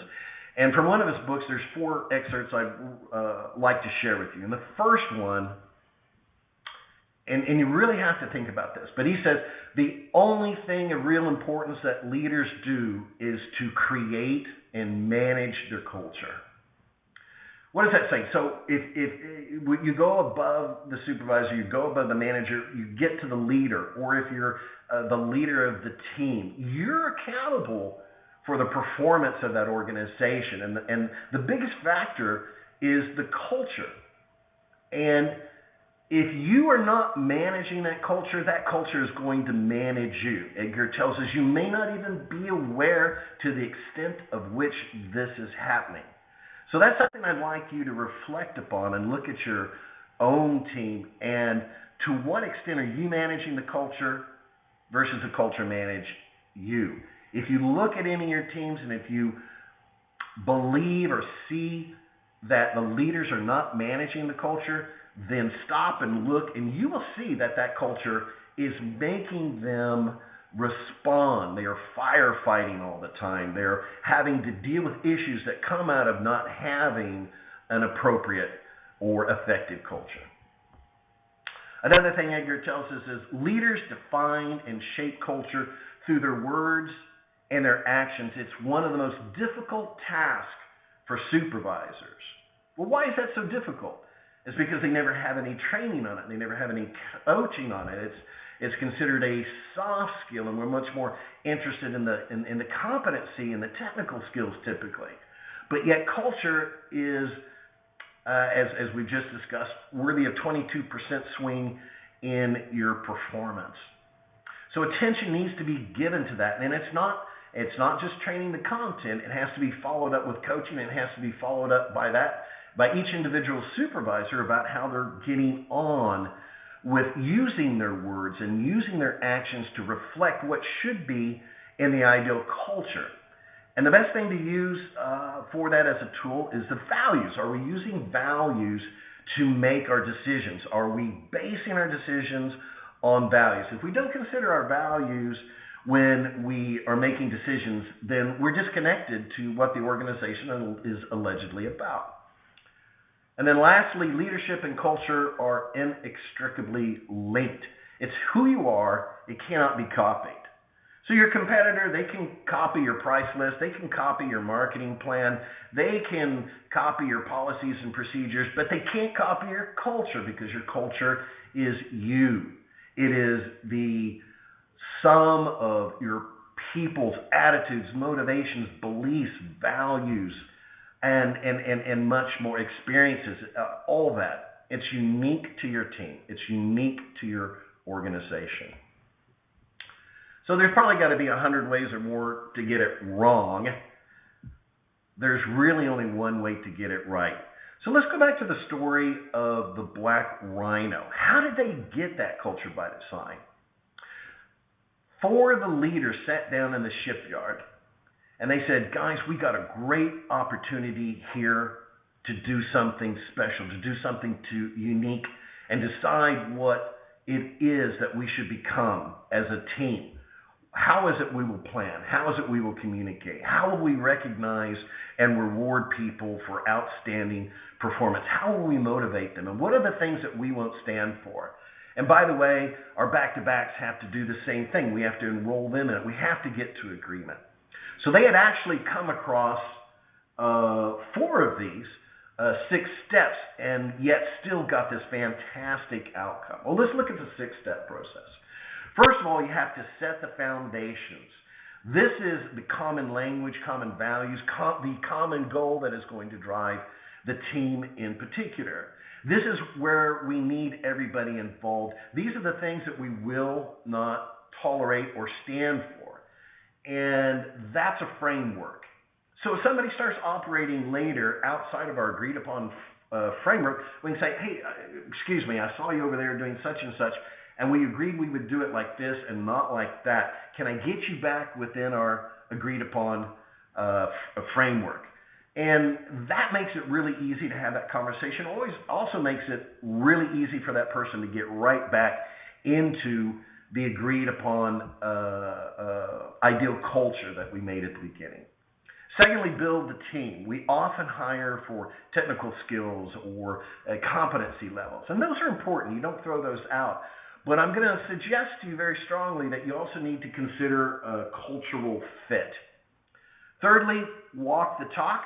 The leaders have to be reinforcing constantly that framework, that foundation that we talked about. Fourth is communicate, and be transparent. Where people are really going to watch you the most are the most difficult decisions. How do you decide? And by being transparent, people may not agree with you, but if you sit down and tell them, hey, we had the choice between A and B, we went with B, this is why. Well, at least they may not agree with you, but at least they understand. So they can get on board and stop fighting the decision. 5, stay on track. You can't just do this for 6 months and say, okay, we're there, we're done. You're never done. It's continual. And 6 is to indoctrinate everyone, whether they're there for 20 years or they're just out there for a one-day visit. You need to say, this is our framework, this is what we stand for, this is who we are, this is your part in it, and this is what I expect from you. So in each of those 6 steps, there are 4 influencers. The first one is leadership, what you say. The second one are artifacts, what you see. Those are our policies, rules, and procedures. The third one are the assumptions, what we hear, what we believe. And the fourth one are behaviors. It's what each of us do in our actions. So in Culture by Design, each of those 6 steps is sequential. However, several of those steps may be going on at the same time. It absolutely requires coaching and rigorous reinforcement from upper management. It has to be monitored. Adjustments have to be made quickly if it's going the wrong way or we're moving outside of our framework for the ideal culture. And it has to be a focused effort that can last up to a year, certainly 6 months, but up to a year to get all those benefits that we're looking for the long term. So what leaders need to do, you need to take every opportunity that you have to interface with people to reinforce what you're looking for in the ideal culture, what you desire and aspire of that culture. It has to be reinforced. Remember, every word, every action your supervisors make have an impact. And so it's an opportunity to be very positive, to make a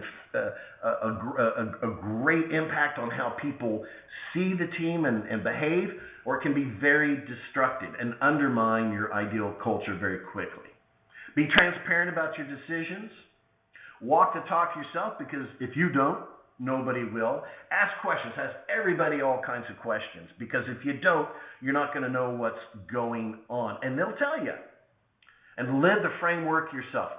Finally, expect 100% compliance. You cannot allow exceptions, because it's like a rotten apple and the whole barrel will go. So lastly, what happened with Diamond Offshore? They had this great learning experience. So what they decided then was for their next rig that was being launched, it was the Ocean Endeavor and the Ocean Great White, and they applied Culture by Design from the very beginning. So the AFE on the first 2 wells was nearly $6 million under AFE. They had 3% non-productive time on their 10 month operation. I think they went into stack after that. The client said, "This is our preferred rig." The regulator that came out was quoted as saying, "Best culture I've ever seen," and they ended up with a cohesive one-team mentality. So that's the story of the Black Rhino. Are there any questions? Thank you. I think I'm waiting to see if we receive any questions. But meanwhile, I would like to put forward one to you, focused on, of course, your personal view and experience. You've talked about several aspects that are relevant for designing a company culture, of course. Do you think, of course, this work has a lot of work into it, but do you think that this new COVID situation, global COVID situation, brings new challenges to the methodology you're proposing, or do you think that the methodology still applies with just minor changes? What's your personal view on this? Boy, COVID just blew a lot of things up. After those 2 rigs that I discussed with Diamond, they then launched it on another 3 rigs in Southeast Asia. And COVID interrupted each of those in the early stages, slightly different stages, the Ocean Apex, the Ocean Monarch, and the Ocean Onyx. Some of them got some good footing, but others, you couldn't get people on the rig. And, of course, some of those go into force majeure and get laid up. So COVID had huge problems. The other thing was people couldn't get on or off rigs, and we saw people, some people on a rig 60, even 100 days. And that began to affect the psyche of those individuals. They're thinking about other things. So how do you get them focused back on their work? Now, you can use culture, you can use values, but it's all about engaging with each of the individuals, listening and genuine caring about the individuals. For me, from what I have seen here in the last 3 or 4 months since COVID's taken effect, that's really my biggest concern is the folks that get stuck offshore, and then they know they're going to have to go into quarantine. They're worried about their families, their minds are elsewhere, and if their minds are drifting off elsewhere, that's a big risk. So you have to engage them and acknowledge what they're talking about, and then let's focus on what we got to do right now. And then once that's done, we can take the breather. We can talk about what's going on in their mind again. But when it's time to execute the task, we've got to be totally focused on that. Thank you. Big challenge for everyone. It really is. We all know. I think we at this point everyone has already perceived it. It's quite a big challenge. Mr. Dave, thank you very much. We are reaching our time. Thanks a lot for your presentation. Culture is one of the biggest trends to work in the near future, and fortunately companies are starting to perceive it. Good sign for your company, I can guess, and for which I hope all the best, and for yourself and for your family as well. Thank you for your contribution to this event. Well, thanks for having me, David. This has been a challenging event to do all this Galp days virtually. As we all know, we're all having to learn this new technology. It's like drinking through a fire hose. So thanks to you and your team for all the effort of putting this 4-day event on. Great job, and thank you for having me. Yeah, thank you in the name of the team as well. Thank you. So for the audience, just to let you know that we fortunately solved the technical issue that made it impossible to listen to one of our speakers, Remisio, and we managed to solve this. So he will start right after Mr. Dave Massey, fortunately for all of us. Unfortunately for myself, I cannot follow, but my colleague Bruno Carvalho will grab the situation from here on. Thank you from my side as well for the event, and I hope you all enjoyed. For myself, it was great, all the speakers until now. All the best for you as well. Thank you, David. Thanks a lot for the Bruno, it's your turn, Bruno. Bye. Thank you very much. Thank you, Luis. Thank you so much. Hello, Luis. Can you hear me? Yeah, I can hear you very well. Can you hear me? Yes, loud and clear. So to all the viewers, we did have some technical issues in the second presentation, which are now solved. So we will kickstart with Luis Remisio. I'll give him a brief introduction. So Luis has a huge professional experience of almost 40 years, and a particularly diverse one in the oil and gas industry. In fact, he worked for 8 companies across 7 countries and in seven different languages. He worked in different areas from production, drilling, operations, maintenance, people development, safety, and management. His academic background covers areas as mining engineering, petroleum engineering, and management, and he's currently a senior board advisor for the Partex Oil and Gas, and will talk to us today about leadership. Luis, I will share your presentation, and the floor is yours. Thank you so much. I would like to ask you then to change the slide, so you will be in communication with me, right? Yes. Okay. Just tell me when to switch, and I'll be here at all times. Thank you so much. Good afternoon, everybody. Before all, my best wishes of health to you and beloved family during this crisis. Thank you so much for your presence, and it's my privilege and honor to share with you some leadership thoughts, concepts, and my model, the simple model. Last but not least, thanks to Galp Leadership and IT Support for creating this opportunity, especially for the organizing committee, and within the committee, Bruno Carvalho, Joana, Pedro, Rijo, and Daniel Elias. As opening note, and courtesy of BCP Millennium, just received today on their monthly analysis of the world situation.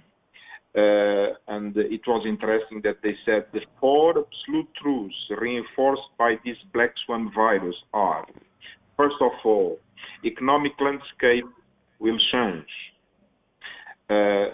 based on low interest rates that will keep going. The healthcare and related expenses will increase dramatically. And the third point that is related to our talk today is that leadership change. Populism will keep growing. It's interesting that they refer the leadership change. And fourth, but not least, the technology transformation that will accelerate, and we are seeing that every day. The first concept of leadership that I want to explore with you today is the brain as a leader. And this will connect to some slides in the presentation. Our best leader is on reality our brain, and our leadership brain is the product of our DNA, environment, and all or bad leadership brains that we have been exposed during our life. We'll speak later more about the brain and impact on leadership when we speak about intelligence, skills, and experience. I repeat, intelligence, skills, and experience, that is known as the Trinity of leadership. The title is Leadership, Always Leadership. Why the title? Because everything, and I mean everything, in the evolution of our modern society boils down or is directly related to leadership. But this didn't happen recently. Long time ago, sorry. This only happened after the hunter-gathering societies that were not based on leadership. Primitive societies had not designated leaders, but from ethnographic evidence, it is also clear that some individuals did have more influence than others based on their personality, on their temperament, on their intelligence again, skills and experience. So the best 3 and the best 5. So leadership didn't start 200,000 years ago with Homo sapiens. And the anthropologist Bruce Knauft states that in his analysis of band societies, that before 12,000 years ago, humans basically were egalitarian. So there were no leaders. So the leadership really started showing up when band societies snowballed to larger tribal societies to exchange information, goods, and DNA. Trading, agricultural resource, early commerce, and wealth creation, and the appearance of the first big men, the wealth people, create leadership. We can start. So can we change to the second slide, Bruno, please? Yes, we are at slide objectives. Okay. Now, the objective of this simple and humble presentation is to give you a simple model and 4 simple values that can make us better leaders and allow to recognize good leaders in others. It's a model that can be applied to an individual, that can be applied to an organization, that can be applied to a government. So basically, you can analyze any leadership under this model. And I really like a quote from Thomas Merton that pride makes us artificial and humility makes us real. So be aware of what is real and what is not real. Next slide, please. Okay. True leadership. It's said that true leadership is much more than authority and recognition. And I really like 3 quotes that I put on this slide, 2 from John Brandon and 1 from Matt Mayberry. And John says the best leaders are those who seek every opportunity. So leadership is time-based. To communicate, it's all about communication, communication, communication. And mentor others. So helping others to clarify team objectives. And this says also the rallying cry for great leaders is always, how can we reach the same goals as efficient as possible? So target setting and getting the goals. Great leaders are the ones that have the passion to develop and maximize the potential of others, so others' development. Next slide, please.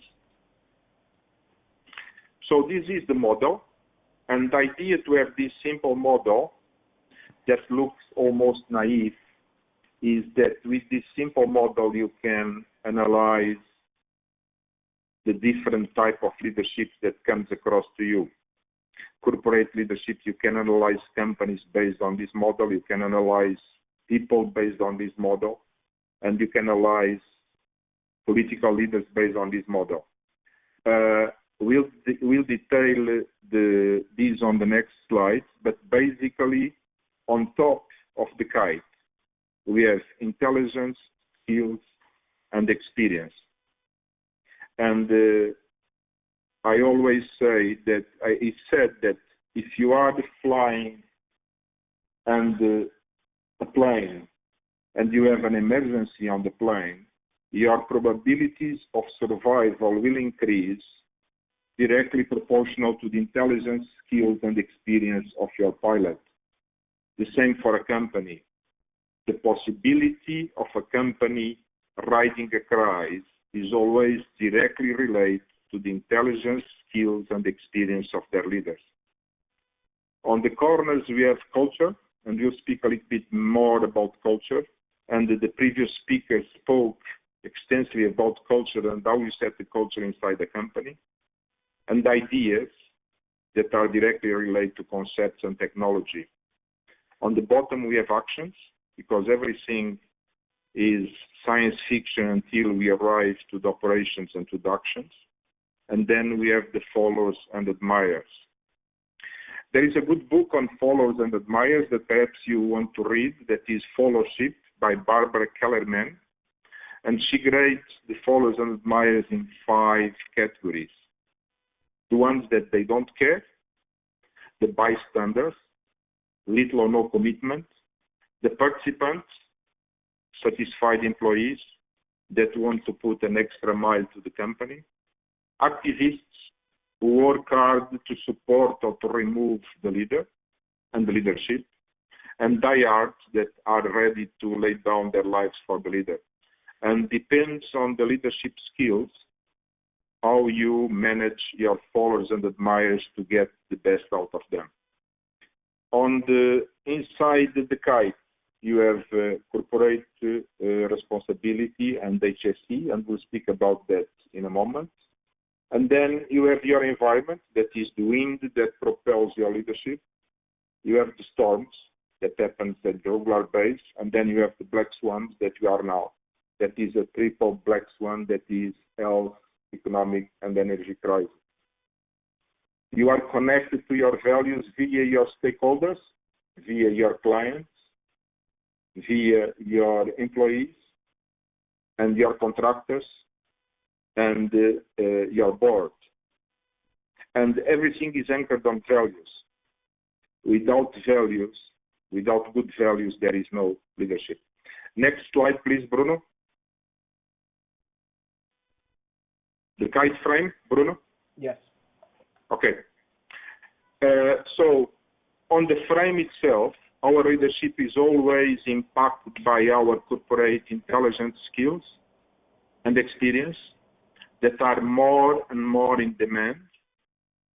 And if you remember from artificial intelligence that is now a la mode, artificial intelligence is based on logic, pattern recognition, and capacity to learn.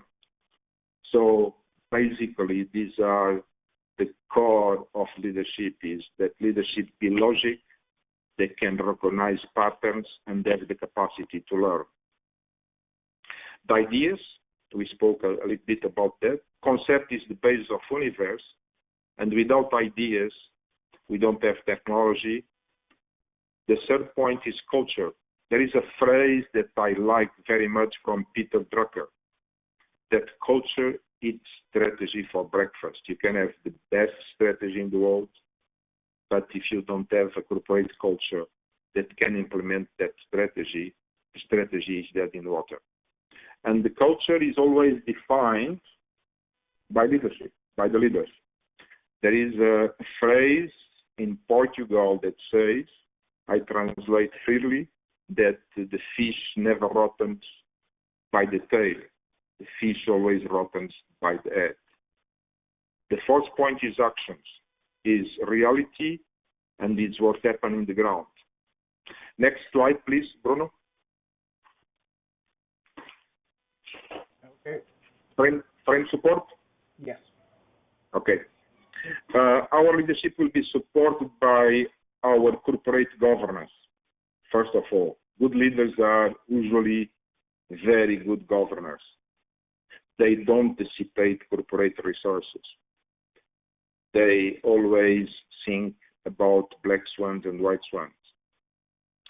6, responsibility. The famous phrase, the buck stops here. You want leaders that are responsible and take the blame by themselves and don't divert the blame to others. 7, and this is very important in our industry, is HSSE drive, safety drive, especially in operations. Risk minimization is key, always. Number 8, follow and admirers. We already spoke a little bit about that. They are your support team, they are your army. 9, stakeholders, employers, shareholders, and clients, and employees, etc. And 10, the most important one is the values, is the anchor, the guiding light. No good values, no good leadership. Next slide, please. Okay. Okay. Our leadership will always be tested by the following: life and corporate storms. And there is a good book that perhaps you can read, that is The Randomness of Life. Life is random. and there are always curved balls waiting for us on the corner. We have always to be more or less, because there's no way that you can always be prepared to life and corporate storms, a contract that is not signed, a health crisis that is not resolved. 12, environment change. Your environment can change, and it's changing. 13, black and white swans. Black swans is the one that we are living now. White swans is when everything is rosy, the market is booming, the price is high, everything is going the right way.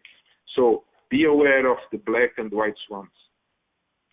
Now, the key for the true leadership, and this is a cliche, is to have good and sound values, but it's important.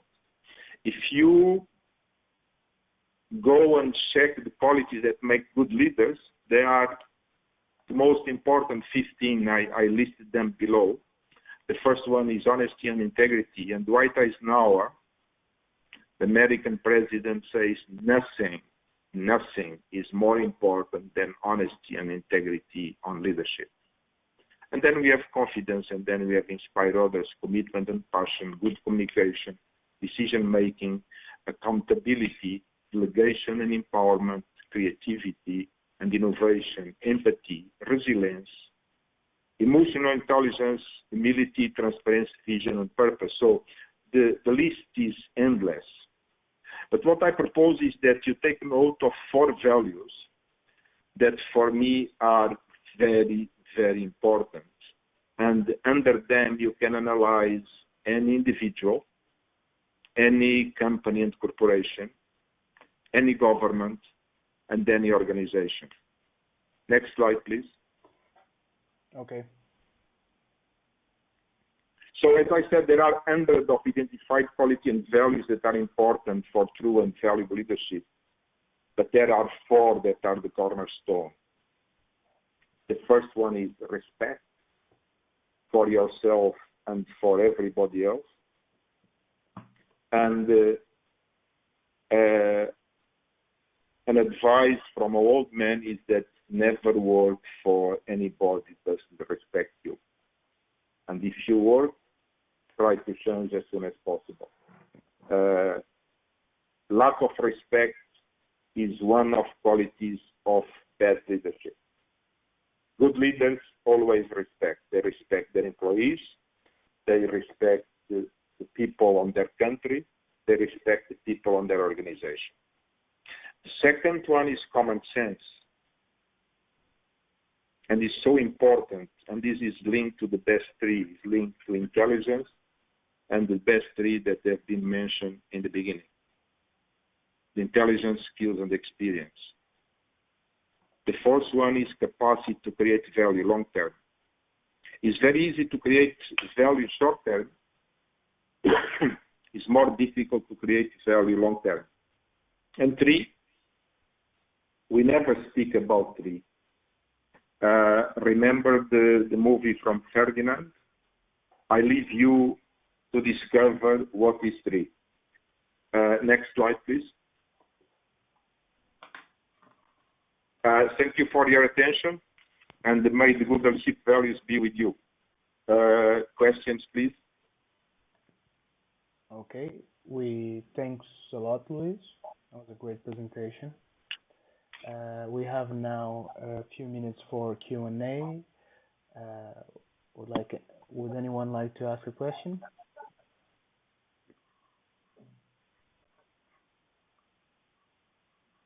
Luis, we'll be waiting to see if someone writes a question here in the room.